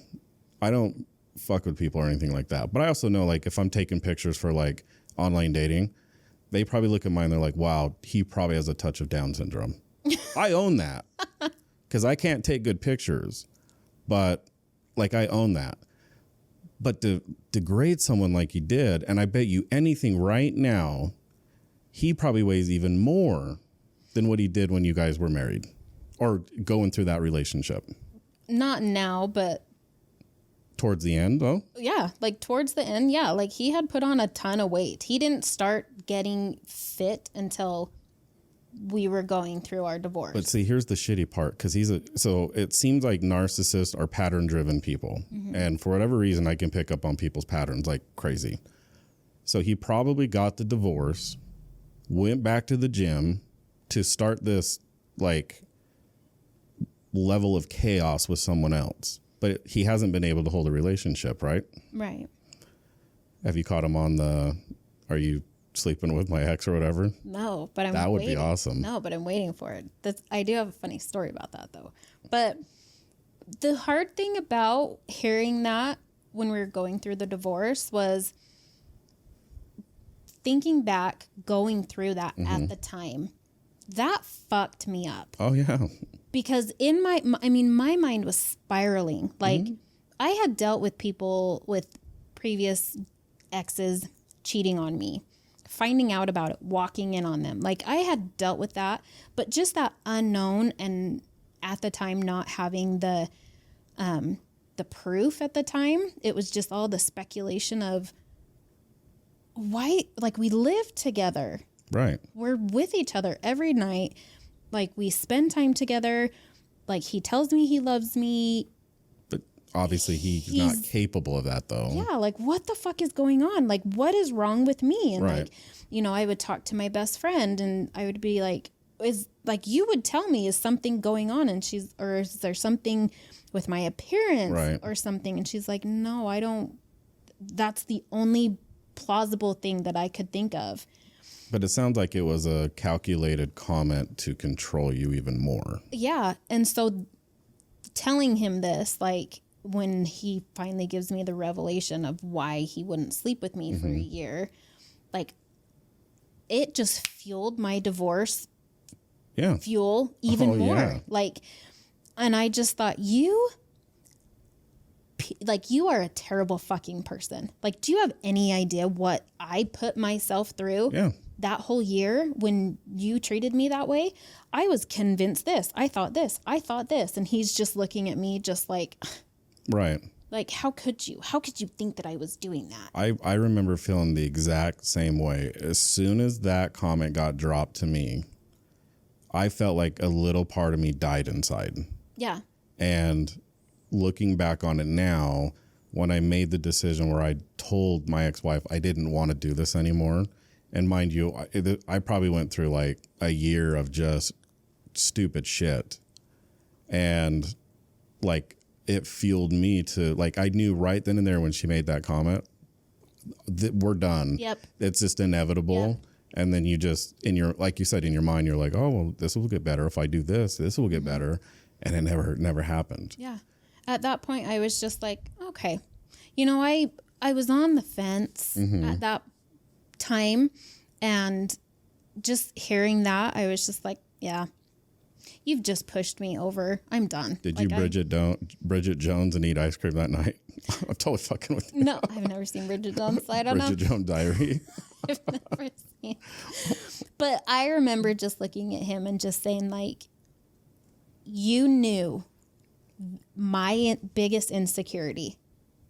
You knew what I was most vulnerable of. But you say that to women in general. Yeah. And you used that against me. You used it knowing that was my own biggest like insecurity or flaw against. I thought that against myself. Right. You know, because all women struggle with their body 100%. image and, you know, and so for your spouse to not have any sexual interest or any type of emotional interest in you, like that's a relationship killer. Yeah, like that's huge. And so at that point I was just like, yeah, I'm done.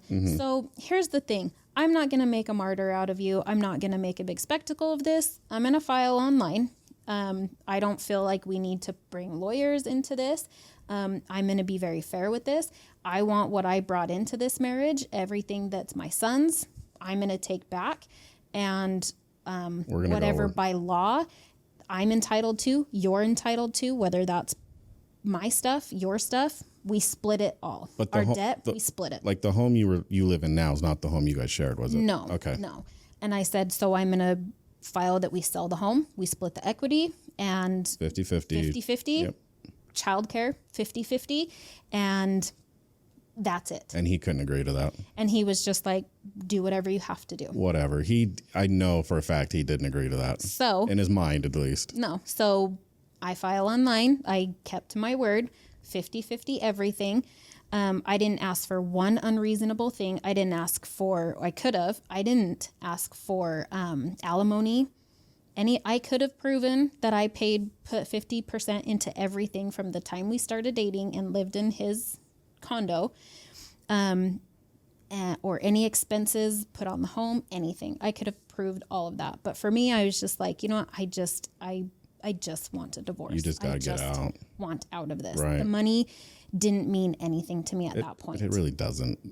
It didn't. And at the end of it, like, I mean, I have regrets of how it went at the end of it, but I know at that time I made the right choice. But you also did your best too. I did. And it got to the point where I was just like, mentally, physically, I can't do this anymore. Yeah. Like it was stressing me out too much. It was putting my kids under stress. Like it got to the point where after months of living with each other, the stress, the tension, was just getting to be too much. Like my girls got separation anxiety so bad.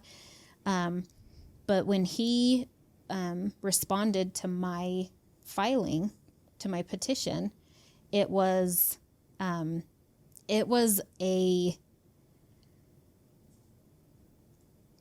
lie.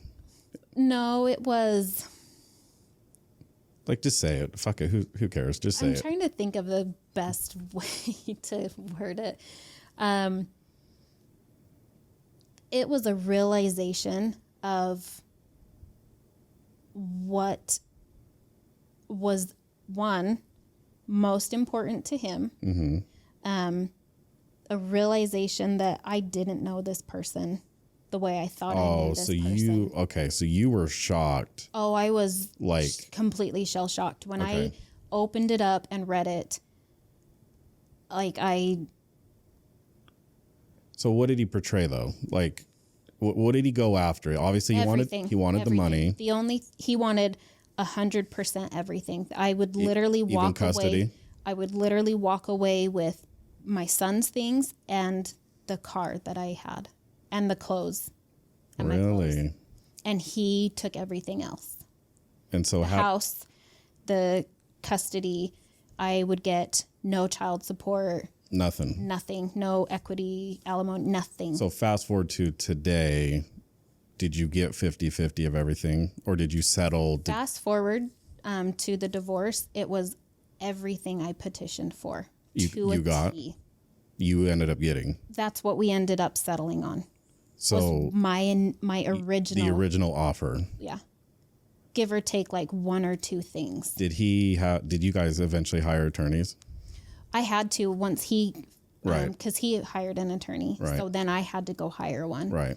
But, and this is where, with my dad saying, you need to be completely this is what you want, because this is what he. Damn, your dad fucking Mr. Miyagi, dude. He knew this is what would happen. Was his sister is an attorney. So did his sister represent you? She didn't represent me. She didn't represent him. Okay. But she backed him a lot. So he did sell her on it then. Mm-hmm. Wow. So that you can't even, they can't even, as adults, look that dude in the eye and be like, look, you're a piece of shit. We know what you did. We grew up with you. You were like Damien from the fucking Scary Movie. Like, you're the devil reincarnated. I'm not backing you on this. So here's the thing was he knew that. They told him that. Like, we get it. We get why she wants a divorce. But her thing. But they're like, Brian, we still love you. The other thing was the way I went about it. They expected me to give him another chance to go through therapy with him. That feeds his ego, though. Yeah. But the nephew, is the sister's son, they had the outs on it. So they backed you. And they were like, look, we get it. Yeah. Like, you can't say that you don't blame her for feeling the way she felt. You can't say that you've seen how he acts. You've seen how he's treated her. You've seen the things he said to her. You've seen how not present he's been in their lives. He's a weekend dad. Right. During the week, she is a single parent. And that was my thing was I don't want to be a single parent when I don't have to be one. So contribute, be more present. I need your help here. Right. And it never came. So for them to even say, and I didn't ask them to do this, them doing it on their own and just saying, look, you've got to hand it to her here. Like, we get it. We get why she wants a divorce. And you know what? Good for her. Good for her for finally fucking standing up to this person who nobody has ever dared to stand up to this person. And you're all now like turning your back on her. Like, no, we see both sides of it. Right. But like, we agree with Emily here. Isn't it funny though that how one night of playing drunken Risk cost him 50% of everything? Like that's ironic. I think that was like the straw that broke the camel's back. Well, right, but like, can you imagine like not remembering getting in your family member's face over a stupid game of Risk because you thought for whatever reason, your wife was backing the other person, turning on you, that then cost you 50% of your whole thing. Yeah. Like, you're a fucking idiot. All right. But to him, he was shamed. He was embarrassed. So he was wronged. And so because he was wronged, that's like his MO is, if you've wronged me, you're out. You're done. Yeah. You're out. Yeah. There's no coming back. I get that. I do that to people, but I don't do it on that kind of level. You know what I mean? Like, well, there's no room for mistake with him. Yeah, well, with the girls, with me, with anybody. He is Jesus. I mean, he walks on water, apparently. So you get the divorce, and then you like you said, you started going to the gym. I don't know why people do that. I did it, and I look back on it. I was like, what for? So I get you probably wanted to feel good about yourself. It wasn't that. It was getting out that anger. Okay. Getting out that pent up frustration, that pent up anxiety. Well, it's 9 years of shit. You're trying to. And still living with that person. Right. And going through, like, it overnight turned to living with, like, the enemy. Mm-hmm. Like, I didn't trust him. You felt like Julia Roberts, didn't you? Sleeping with the enemy, yeah. But we weren't sleeping with each other. Wow. I got booted to the couch. Right. But it turned overnight to, you once knew this person, you once loved this person, to, I don't know this person, right. I don't trust this person anymore, right. They are a stranger. And constantly watching your back. I couldn't sleep. Wow. I was just constantly on edge.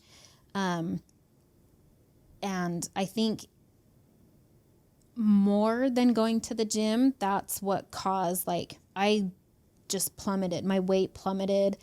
I dropped weight, like, down to the lowest I've ever been. So one thing I noticed where I could relate to you on this deal, and you probably felt this more after your first marriage, but when mine was finalized, like, I felt so alone because I was so used to being wrapped up in this person and, like, the daily routine that I didn't know what to do with myself. I felt like Ricky Bobby putting my hands up during my first interview. You know what I mean? Like, I had no direction on what right. Like, I had no direction on life in general. So I would imagine you felt the same way. I did feel the same way. And I think with that is what leads me into so we'll get narcissist number 2. Right. So for me, I felt that same way because I was so wrapped up in this person. Like, my whole life revolved around pleasing this person. Right. And just round the clock. Right. Making sure that the house was clean. There wasn't something sitting on the counter that shouldn't have been on there. The kids were not bugging him. That, right. My son wasn't bugging him. The yard was perfect. The house was stocked. There wasn't laundry, God forbid, in the wash machine. I wasn't holding that hostage. Right. There wasn't dishes in the sink. Like, for me, like, leave them in the sink a day or two. That's fine. I don't care. I mean, they couldn't be in there longer than 5 minutes. And with him, it right. was an issue. But I was so used to being my whole world revolving around this one person mm-hmm. that upon exiting that relationship, I didn't know what to do with myself. But also at the same time, I was afraid that I would revert back to that person. So I threw myself into a new relationship just to take my mind off of it. So that's what I was going to say. Like, so part 2 of this, along comes the spider. Yep. And so I'm going to ask you this out of love. I do understand the feeling of getting out of the one and jumping into another one. And I didn't do, like, mine wasn't that quick, but it was a pretty quick turnaround. And I'm not going to go into details about mine just for numerous reasons that I'll tell you off camera. But I know getting into something else to occupy your mind, like, at the time are the devil's well, right. So, like, you thought you were doing, like, the right thing, but out of love, I have to ask you, what the fuck were you thinking? Honestly, it was kind of like that security of, I know that if this happens, there's no going back. Well, I feel like, right. I feel like I needed that distraction to sever the, to sever that cord, to closure. But I feel like you at that one point you had two turds in your hand, and you picked at the new person, which was the least smelliest turd, because you probably figured, I've been through hell for 9 years. This can't be that bad. Oh, I thought that. And he was probably like, hold my beer, watch this. Hold my spit can. Yeah, whatever. No, I thought this next person put on the same persona of the perfect.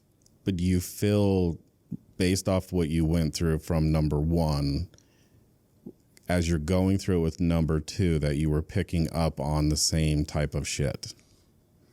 Or was it at that point lust so much greater than, like, you put your blinders back on type thing? It's kind of a little bit of both, but for the first 6 months of it, it was perfect to me. It was perfect. What about from like your family standpoint though? Like when you brought him around and you were talking about how great he was, did your family feel the same way about number two? No. And they picked up on it right away? Right away. Okay. So they felt it immediately. Okay. And so, but for me, I was like, no, my kids love him. Like, he's nice. Like, he makes me smile. Like, my son's response that made me kind of like decide the divorce was, you never smile. I haven't seen you smile in months, Mom. And now you were smiling. And like with my stepdad, like, I can't do anything right. And I hate him. There's nothing that I can do right in his eyes. Everything I do is wrong. And that is so traumatizing as a kid. It is so, so I had asked him, like, why haven't you said anything like this to me before? And he said, you deserve to be happy. And I thought you were happy. So, I mean, and this is coming from a 10-year-old kid. Like, Mom, I think you deserve happiness. I want you to be happy. I thought you were happy, but, I can't do this anymore. Poor kid. So then when I'm seeing the change in my son and my parents are noticing the change, like, hey, he's back to his normal self. Like I'm thinking, you're on the right track. I'm on the right track. Yeah, this is actually a good thing. And when I'm with this person, my son is saying, like, I haven't seen you smile like that in months. But your son liked number two. He did. He really did. At least in the beginning. Yeah, he really did. And it wasn't, and even after like years hearing the things that had happened, like he still kept true to him. Like, I like him. So how long was the relationship on number two? On and off, like 3.5 years. Okay, so I thought you were, whatever the duration of 4 years, on and off 4 years. So I thought you guys were 4 years, like, running, not on and off. So you had multiple chances to end that shit. Yeah. And went back. Yeah. Did your dad tell you, be careful what you wish for, make sure you're 100%? No, they just didn't care. I mean, my mom, she loves everybody. Like, she's like me. She'll give everybody the benefit of the doubt. She's like, come on over, terrorist. I'll cook you dinner. Like, oh, they're nice. They're great. But my dad was like, he could care less for him. Your dad's like, Gran Torino, get off my lawn. Pretty much. Like, didn't care to have them over, didn't care to have a conversation, carry anything with them. Like, did not care whatsoever. But it wasn't until like 6 months down the line, I mean, to me, everything was perfect. So what was the first event that happened to, like, because you said 6 months, something must have happened around that time.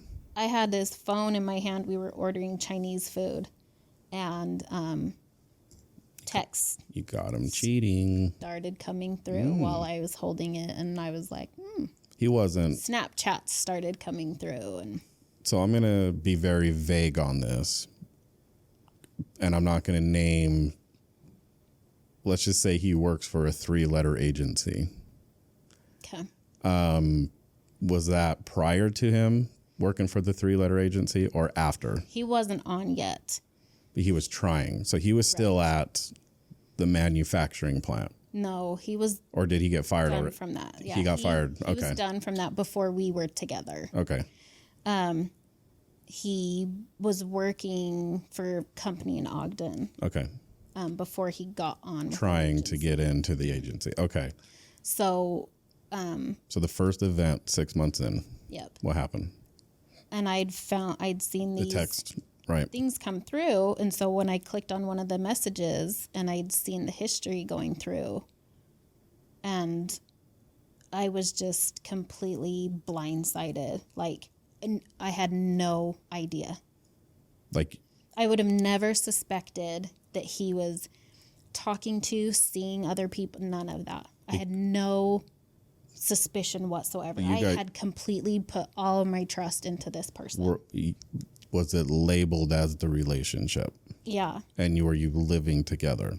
We weren't living together. But he was probably over quite a bit then. Yeah. Okay. So what was the first, if you remember, what was the first emotion you felt as you're looking at what you just saw? Broken. Really? Just completely. Like you felt like you weren't good enough again, huh? I just felt like, is this real? Like, this has got to be a joke. And so when I confronted him about it, he was pissed. Well, yeah, he got caught. Yeah. And I was just like, That's what little boys do when they get caught lying. They get mad. I had no idea. Right. Like, I would have never guessed that you were doing that. And I was just dumbfounded by it. Like, completely. Because, like I said, I had no idea. And that, my divorce, previous relationships, the shit that he did, I don't know what power he had over me or what it was, but the shit that he did hurt me more than any previous relationship combined. Well, it's probably because, like, you talked about the girl with the marriage, but you didn't have, like, solid proof, though, right? Yeah. But now This I one you kinda did. have the proof. Yeah. It was, like, right in front of your face. Yeah.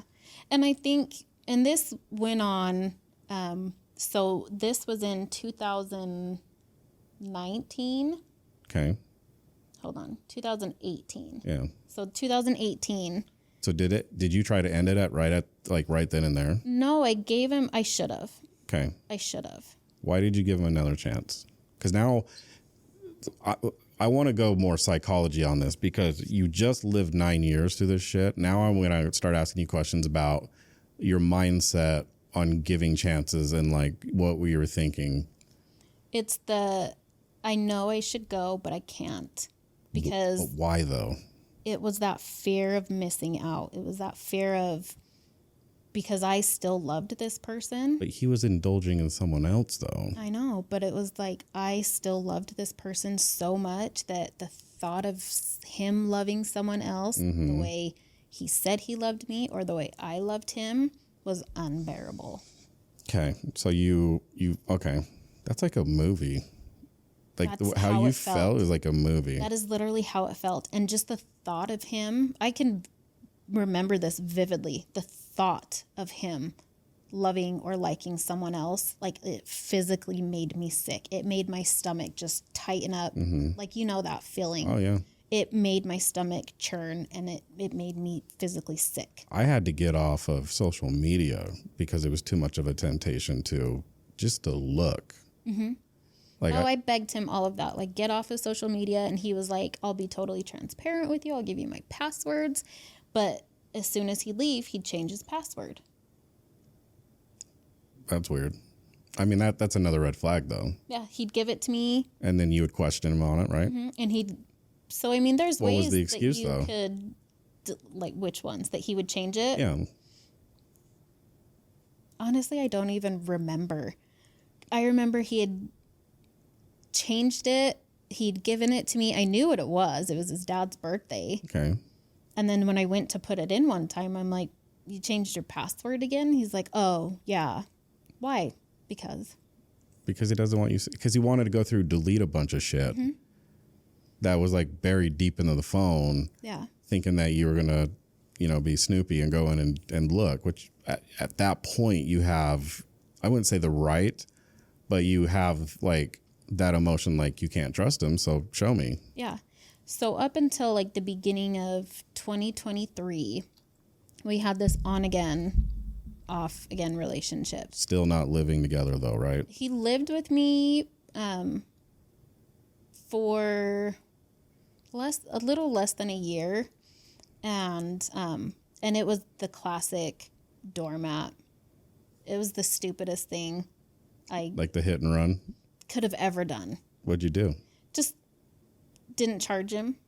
Let him live at my house for free. So he manipulated you that way. How did he make you feel bad to not have him pay? Because he had to invoke some type of emotion. What got me was because he wasn't making as much as he was from his previous job. So for me, I was helping him to try to get back on his feet. So to me, I felt like I was caring for this person that I loved. A good Samaritan. I was supporting them and showing them that, you know what, like money's not an issue. Like it's you as the person that I love, you as the person that I want to be with. Mm-hmm. I see the potential in you. Like I said, I give everyone the benefit of the doubt. And it was just getting to the point where I was like, okay, like you are walking all over me like a doormat. Like he would commit, like, I'll pay this much this month to help you out. I'll pay this much. And then it would never happen. And so when he finally got on at an agency, he ended up moving out of the city. I remember seeing that on Facebook because I remember he was like, I'm now working here. Yep. And which then you hours away. And you made posts about, it's going to be hard, but we're going to work through this. Yeah. So it turned into this long distance relationship, which is perfect for him. Yeah. Like he was reveling in the freedom. He's a narcissist. He's a fucking power tripper because I know that firsthand. Well, not firsthand, secondhand knowledge. And then he gets to run around on town doing whatever he wants. So he was on this power trip because of this new role he was in, that he was just tough shit, that he is all power. Like he's got this power and you're not going to tell him otherwise. Did they give him a scooter? Was he Paul Blart? Should have, yeah. I got a mall cop. This is perfect. But the 2 years that he worked with this agency we shouldn't have been together. We shouldn't have stayed together. Right. But was prime for him because he could have this whole life in this other city while I'm having my life in another city. Waiting, being faithful, waiting for him to come back and then talking to him. And then he can come to town. He can hit it and run. Hit it and run. Yep. Put on this total persona that he's this great, wonderful person. And then when he would leave and go back, then when I would be having insecurities or telling him like, hey, like you're acting weird. You're not, like, I can tell that something's changed. Like I don't hear from you, or he would get very short with me, like pick a fight very easily over just dumb stuff. And, so I would bring this up to him and he would turn it back on me that, well, it's because you're so insecure. You need to quit being so insecure. You're the problem.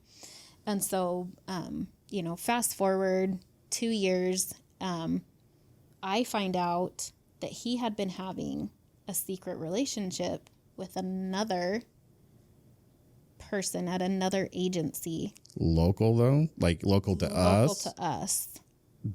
Oh my God. Yep. And then she knew about me. And then probably having another relationship 2 hours away.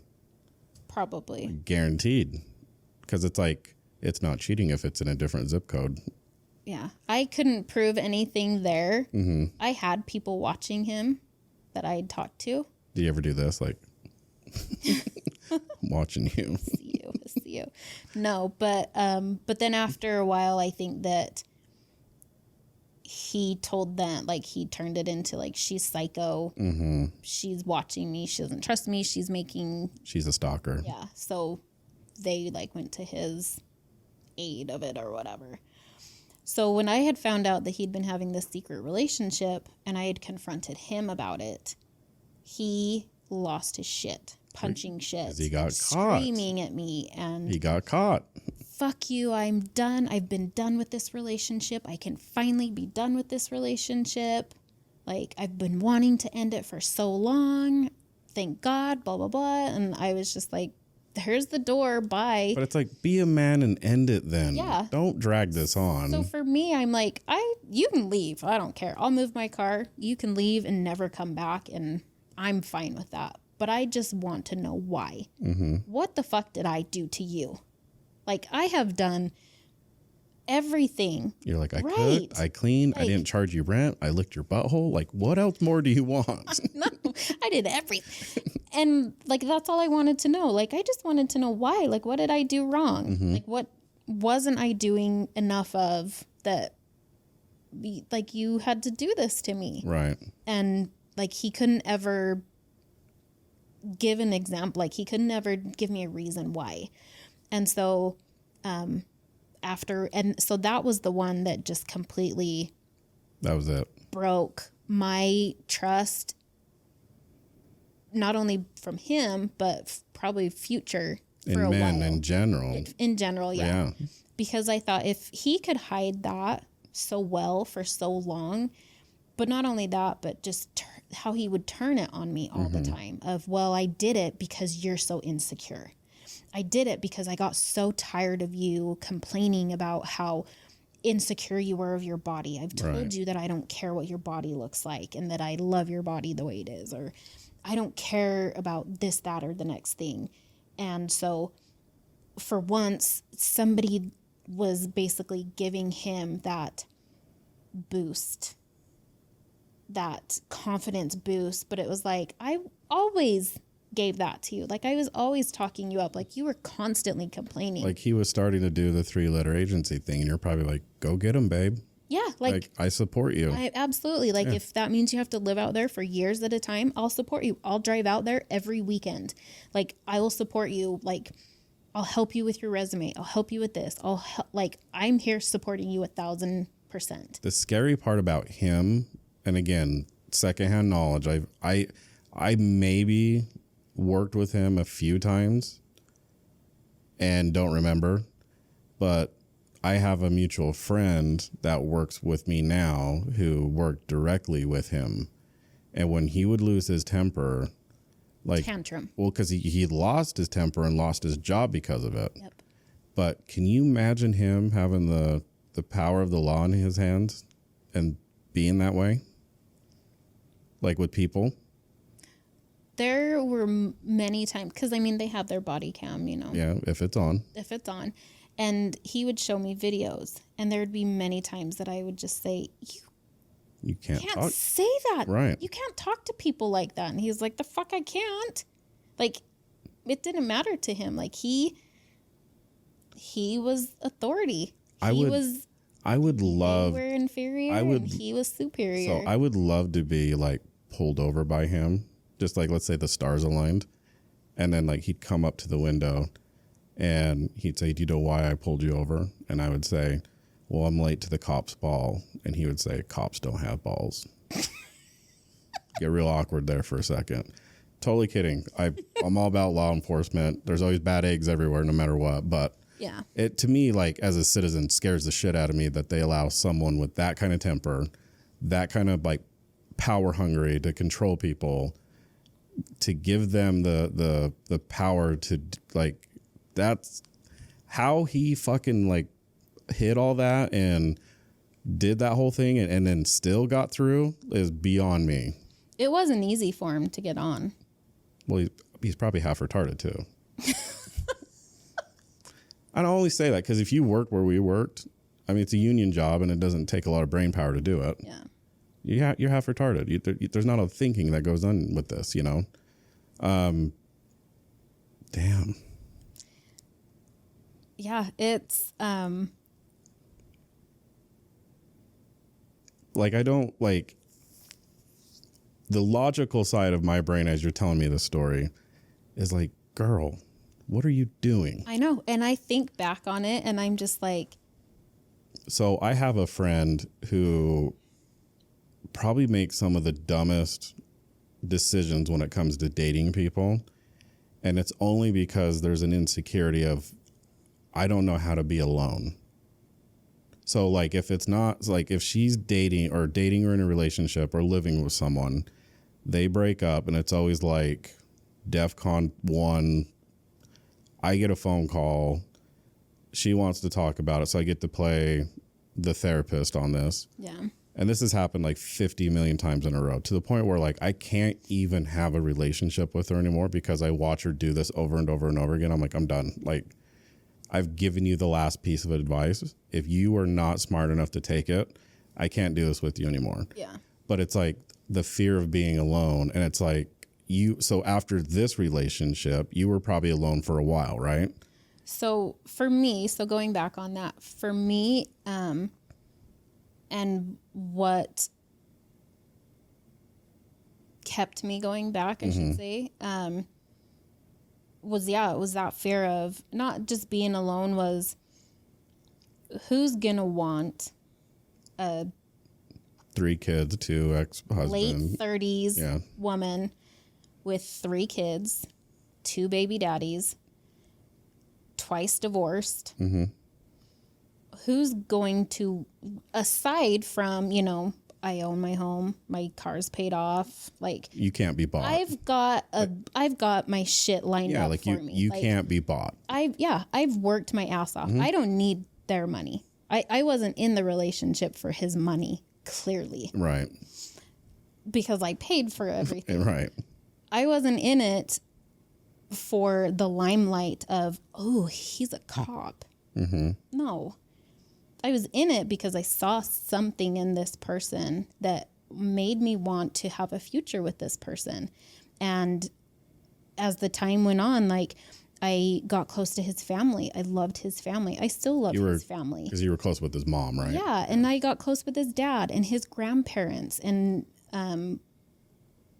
so it just kind of like, you become entwined in all of these different things that just make it so when it comes down to that, am I leaving? Am I staying?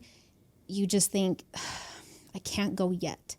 I'm not ready to go yet. Mm-hmm. I need to set it up so that I can easily walk out of this situation. And I need to make sure that I'm completely ready to walk out of this situation. And there were months, like half a year or more, that we would break up. We wouldn't talk. We might talk here and there. We're going to get into that because about what just recently happened. But so for me, it was like, who's going to want I'll tell you the answer. So mom. I'll tell you the answer to that question. And there are guys that in their 30s or maybe early 40s or maybe even early 30s that to not have to pay for, like, take care of someone. And when I mean take care of someone, I'm talking about like what he did to you, and is responsible and is mature and has their shit together. Like you are so far above everything that I've ran into to where like I would go running after a person like you. I'm like I would be so good. I'm like, I'm going to adopt your fucking kids. We're going to do this. So there's millions of guys I would love to be in that situation, because as a guy and that's 38 now, the universe likes to play tricks on me, and they always say, well, here's a 24 to 28 year old. You guys have a lot in common. And I start talking like, what do you do for work? I'm a waitress. Done. I'm not paying for your life. Yeah. There's nothing you offer me at that point, whether it's physical or emotional or whatever, that would make me want to just go, God, you know, this is a keeper. She's over at Hooters. Yep. Not going to happen. She's a keeper. Yeah. And see, and that's what I kept telling myself was like, I know what I bring to the table. So what makes it so hard to walk away from this person? And I couldn't give you an answer. Do you feel you're competitive naturally as a person? Yeah, it depends on this. I'm not talking like softball or risk. What I'm talking about is like when you fail, you analyze why you failed and you make sure you don't make that same outcome happen again. Yes. But then when it happens over and over and over again, or like in this case, you know, the on and off with the ex-boyfriend, the marriage with the husband, something had to click in your mind where you're like, okay, let me reinvent the wheel. Yeah. So like I said, and like with the ex, it had to be that aha moment. There were so many things that had happened that you would have thought like, you should have left then. Why didn't you leave then? Why didn't you leave then? Well, it's easier said than done sometimes. Which is why I said out of caring, what the fuck are you doing? So it didn't take until this person left me and my kids in a parking lot. Right. Concert, right? Yeah. It was a hockey game. Okay. Out in West Valley? Yeah. Okay. And for me and him yelling at me and calling me a see you next Tuesday, every word in the book. Are you afraid to say that word? I don't know if I can. A cunt, like. Thank you. A fucking cunt and fuck you. No, like everything you could imagine in front of my kids. And this was multiple times that he would do this, but the last time for him to do that and then walk away and leave us in the parking lot was just like. Traumatizing. Yeah.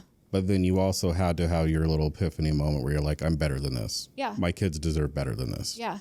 And me and my kids, we went to the game. We finished the game. We enjoyed the rest of our evening.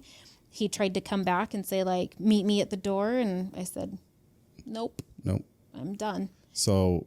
And didn't talk to him until, like, he had recently reached out to me. Mm-hmm. And even then, it was just like, finally, there was nothing there. Well, he doesn't have anything on you. Yeah, he doesn't. But it was at that moment that it was just like I said, that aha of, why the fuck have you been holding on to this person? This person. They're not worth it. Yeah, this person has nothing to offer you.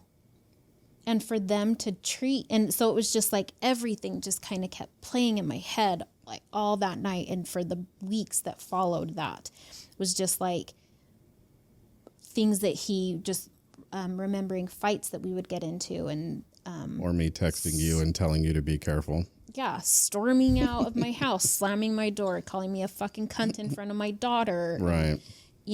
And just all of these different things. And it was just like, okay, that was it. I'm done. So, and you know what?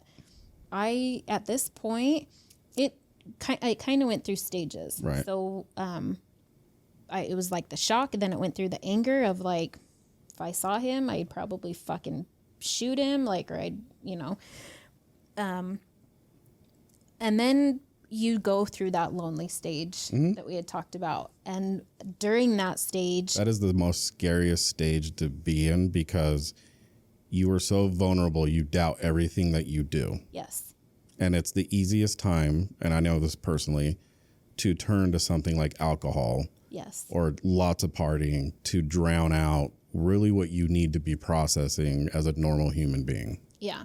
And alcohol is usually my fallback. That's usually where I go. Right. And so with that, and fortunately it was coming into spring and warmer weather. And so I just threw myself into fitness and focusing on my yard, getting my yard ready for the summer, and going on walks, taking my dog out, and just that no contact with him was, and unfortunately, like with my ex-husband, like I couldn't go completely non-contact with him. But with the ex-boyfriend, like that was that first step of cutting that cord and stopping that cycle from happening again, was just going completely non-contact. So I'll do another episode on dating. And and I'll actually go into detail because like you and I reconnected and I tried to scientifically explain to you all of the stuff that I'll explain in the dating episode that everyone loves to call the game. But if you use it as a game, like a game of Risk, then yeah, it's a game. Yeah. But if you use it to protect yourself, you actually can use it to get better outcomes, which is what you're in right now. Yeah. Right? Yeah. So how long was it before you were done with ex-boyfriend and then the current relationship you're in now? So fully 6 months. Okay. I'd gone on a couple dates. You got ghosted. I got ghosted. Yeah. And you had one where you were like, I like this dude, and it didn't work out. Yeah. Which is the roller coaster of dating. It is the roller. And it sucked because it was kind of like the first date getting back into the dating world. And I think just that leaving you hanging on and not knowing why or what the reason was, it sucks. I'll tell you this. People in general mean well, but are too chicken shit to tell a person about a hard decision that they have to make. And I get like which then strings you along, which everyone's like, oh, that's the dating game. And it's go not. out with someone and sure, they're great. But then the more you talk to them, you're like, not what I thought. And I just don't have the nuts to tell you, like, I'm not interested anymore. But again, like, I hadn't been in the dating world for 15 years.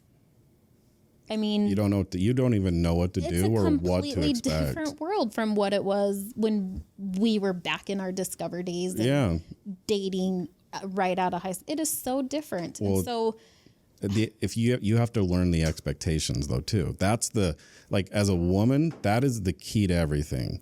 For like me, I don't have expectations. Like I'm not going into this like, hey, if I kiss this girl, I'm going to fuck this girl tonight. There's guys out there like, if I'm buying you a meal, we're going back and fucking. Yeah. And it's like, what during that whole day, other than like the woman coming out and saying, hey, put your penis in me. Let's fuck. Yeah. Says that. Gives you that inclination that you're like, oh, okay. Like, how do you even get to that mindset? Now, I know the answer now because as humans progress and social media happens and we truly dumb down ourselves to like we're back to monkeys throwing rocks at each other. All the expectations have been lowered. Everything has been lowered. So girls actually feel like, oh man, Brian, he's so handsome. He took me to Chili's tonight. I'm going to suck his dick. And it's like, why do you feel that way? Yeah. And it like as a guy, especially when I was like getting back into the dating scene after the relationship I was in, I thought it was the coolest thing in the world. I was like, all you got to do is take a girl out to dinner? This can't be true. The sad thing is, I think the reason why women do that is because they're so afraid of losing that person. Insecure. Like, they're insecure. Like, if I don't do what this person likes, it's that anxious attachment. They're gonna leave me. But here's the best part, though. They don't get that reassurance. Here's the best part. And I know you can relate to your current relationship because you and I talked about it. The one thing in the beginning that this dude used to do that would drive you nuts is not text you back right away. Yeah. And that would cause you to go into an emotional frenzy until I helped you counteract that, which I'll, again, talk about in a later episode. Guys are like, they do the Pepe Le Pew. Like, they find a girl. They go so far up her ass. I did it. I lived it. And I hurt myself more than the girl actually hurt me because I wanted it so bad. So was it love or was it lust? Yeah. Now, I did love that girl, but in the beginning it was lust. It was amazing. When you can actually take a step back and see, okay, something's fucking wrong here. And it's the hardest thing to do because when you have those blinders on, that person is like the greatest thing ever. Yeah. And you're always chasing that high of being around them. But it's not a healthy thing. Yeah. And so teaching you the healthy balance between... It's like that Stockholm syndrome. Right. But teaching you the healthy balance on how to communicate through text and when to communicate and kind of giving you the guy's point of view and setting the healthy boundary. 100%, you know, and I think that's what lacked in my previous relationships because I didn't have that healthy boundary. I let them just take advantage and control me because I thought that that's what would make them happy. That would keep them. Right. But when you immerse yourself into someone, and what it sounds like, especially from a narcissistic point of view, it's got you, bitch. Yeah. Like they got you. Yeah. And you'll do anything. And it's sad that there's people out there like that like to manipulate and control. Right. Like when I was doing as you know, like I don't either date anymore or I very rarely will go out on a date. But when I was like doing what everyone else was doing, which was got out of a relationship, going to the gym, lost a bunch of weight, looked good, still didn't feel good about myself. I'm fatter now than when I got out of that relationship. And I feel much better about myself than I did back then. But that's because I've done so much mental and inner work. Like I tell people all the time, this is my famous saying. Anytime I'm engaging with a girl and things are starting to heat up and we're getting to that point where it's like, okay, this could potentially be something. And then all of a sudden they go radio silent. Like, I'm fucking Michael Jordan. You don't put me on the bench. I'm the greatest ever. You put me on that bench, you're done. Don't come back. And I've had girls do that. And I entertained a few of them and it never worked out. It was a fucking disaster every time. Because you can't change people for who they are. Yeah. But with all that said, everything you've gone through, now you are you guys official? Yeah. Okay. We'll talk about that off camera. But now that you're in this relationship and it's so different than the last 3. Yeah. How do you feel now as a woman in a more stable relationship?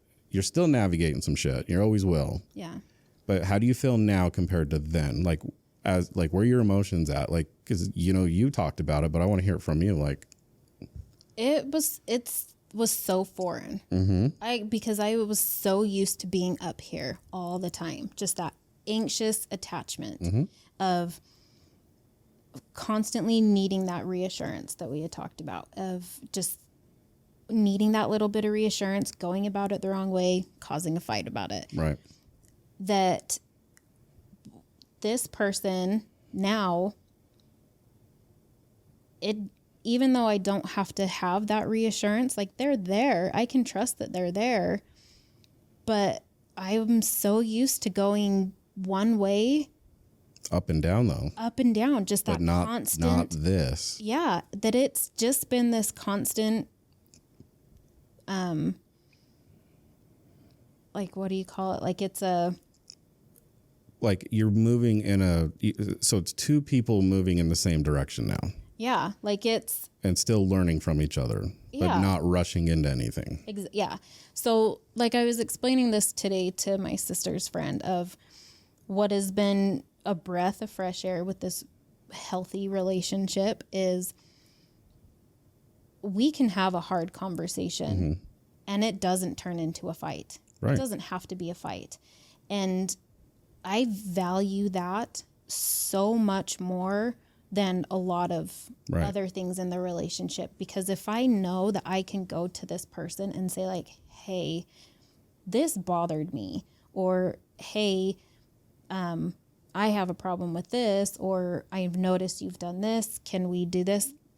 Right away, he acknowledges, like... So he hears you. He hears me. He listens to you. He listens and says, like, you're right. And you have an outcome. And we have the discussion about it. He explains his side of it. I explain my side of it. We come to a compromise, and we have the discussion of what we're going to do going forward to prevent any future miscommunication. Right. Or he knows that, hey, I know that this used to happen in my previous marriage, and I don't want that to happen in our relationship. So if you notice this, I need you to talk to me. And vice versa, you know? So if I've noticed the same thing with him, like, hey, I've noticed this, and that's a trigger for me, we can have that hard conversation and it doesn't turn into a fucking temper tantrum where somebody's throwing shit or punching shit or, you know, storming out the door, calling names. Like, it's, okay, yeah, you're right, and I'm sorry, and going forward. But now that you're in a real mature relationship, based on how you feel now about this guy compared to the other two, do you see the difference now? Absolutely. How much more confident are you? 100% confident. Yeah. I don't sit and constantly worry, like, what are they doing? Who are they with? I know you did in the beginning. In the beginning, because I was still had that. You had Stockholm syndrome. Yeah, I still had that anxious attachment because it was like, he was secure.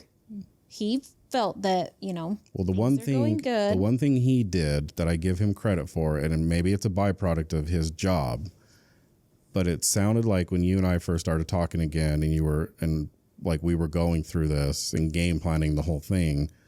And that's not a bad way of saying it. It was just more of like opening you, having your eyes open to what it really should be like. Yeah. And helping me be more patient with the fact that he wasn't so far up your ass from day one, you know, always had to be around you, like couldn't live without each other. You didn't even know each other. The fact that he didn't do that to you, and in a sense, you had to earn his attention and he had to earn yours. Yeah. Now you're in a stable relationship. Now, like right now, you could go do different things. Like, you're here with me doing this show. He's probably at home gaming, right? Yeah. Or napping on the couch.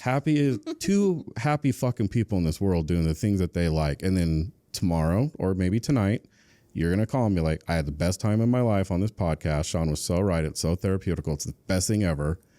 And he's like, babe, come over tomorrow night. I'll cook you dinner. I want to hear all about it. And your heart just melts. Yeah. Because you're finally getting the attention that you need. Right? Yeah. It's normal. Right. And now it feels normal. Yeah. Now you feel like Stella got her groove back in the Discover days. Right? I mean, you were 18 years old, but now you're back to being you. And now your daughters are happier because you're happy and your son's happy. Yeah. I don't feel like I have to be constantly impressing somebody or constantly doing something to keep their attention. Walking on pins and needles. Yeah, or walking on eggshells with them. Like, it's work.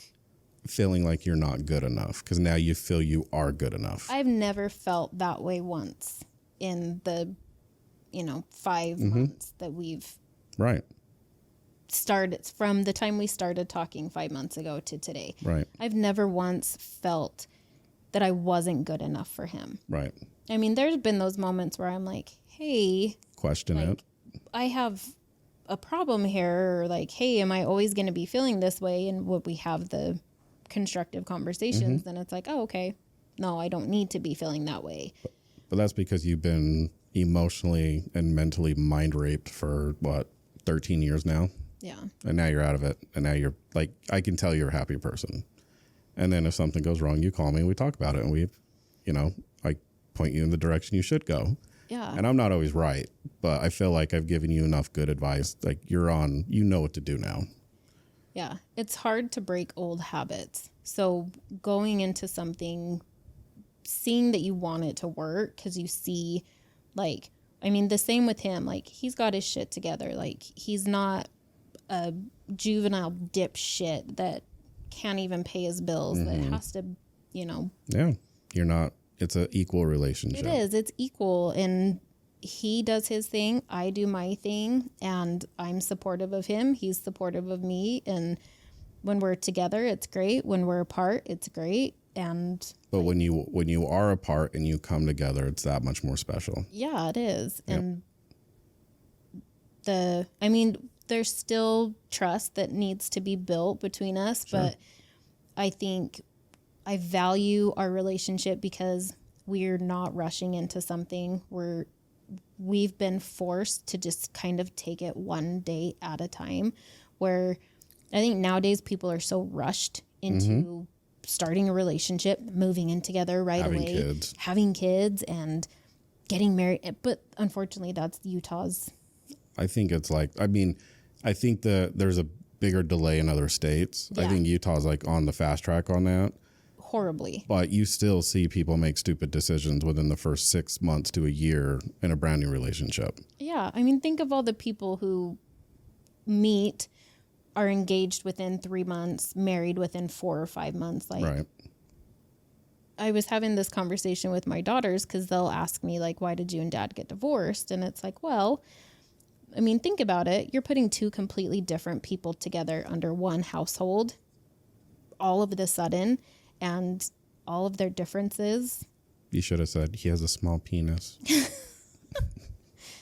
got little man syndrome. I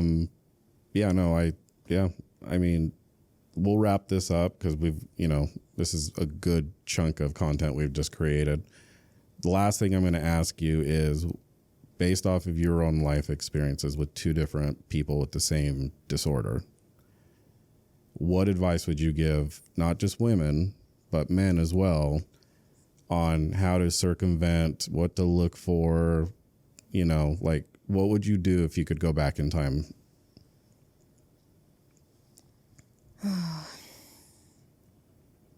I would listen to my parents. Okay. Girls, listen to your daddy. Listen to your parents. Honestly, people say like red flag, red flag, red flag. Like he's a walking red flag. You don't see it though when you're in it. You don't see it when you're in a relationship. So you need to take those blinders off as best you can. And like, you really just need to take things as you see them. Mm-hmm. Like, if this person isn't meeting your needs, like, have that conversation with them. Their response to that conversation will tell you green flag, red flag. If they're open to having that conversation, okay, that's a green flag. If they're like right away defensive or flipping that on you, red flag. If you're noticing that this person has no care for anyone but themselves, that's kind of a huge red flag right there. That's lack of empathy, If this person is, manipulative, if they're using you, I mean, you just kind of have to take those blinders off and just see, is this really what I want to deal with for the rest of my life? Like, is this the relationship that I would want my kid to have? Like, right. And, as stubborn as I can be, like, I really wish I would have listened to my parents when they had said, like, or friends. Yeah. Like, this isn't. Or maybe check out, are we dating the same person websites, if they existed back then. I know. I didn't even know they existed until this year. I would probably add to that, I think actions speak louder than words, though, too. Yes. Everyone is pattern, and when you recognize someone's pattern, they can tell you one thing and they're still doing the other. And to me, that's a slap in your face. They don't care, And when it's a consistent pattern, I mean, because like we've had this conversation, like there's times like where words don't meet actions or actions don't meet words. When it's something consistently happening, not just maybe once or twice happening, like here and there, but when it's something consistent like that, yes. I would feel like, and we'll end it on this, I think if you're with someone, whether you truly deeply love them or care about them, or you're in the beginning stages of the lust thing, when you have to start apologizing for this person's actions, their behavior, or whatever the situation is, where you have to jump in front of them to get them accepted in your core group of people, justify their behavior, I think you have a fucking problem. Yeah, absolutely. Like, that's when you should be like, okay, is this juice worth the squeeze on this one? Yeah. Because looking back, I did that on both of them. Right. That's your pattern. But now the new guy, you can bring around your parents, and they're a whole different day. There's nothing you need to excuse him for, right? No, there's nothing. Perfect. Anything else you want to add? No, I mean, I could probably talk on that subject. We could. This whole subject for hours. But I think what I'll do is when I'm ready to do the dating episode, I'll bring you back, and then I'll get like the male version of it too. So we'll get female, male, and I'll referee it, and we'll have fun on that one too. Yeah, that will be good. Okay. Well, thanks for coming on. You're welcome. Okay. Thanks for having me. Of course.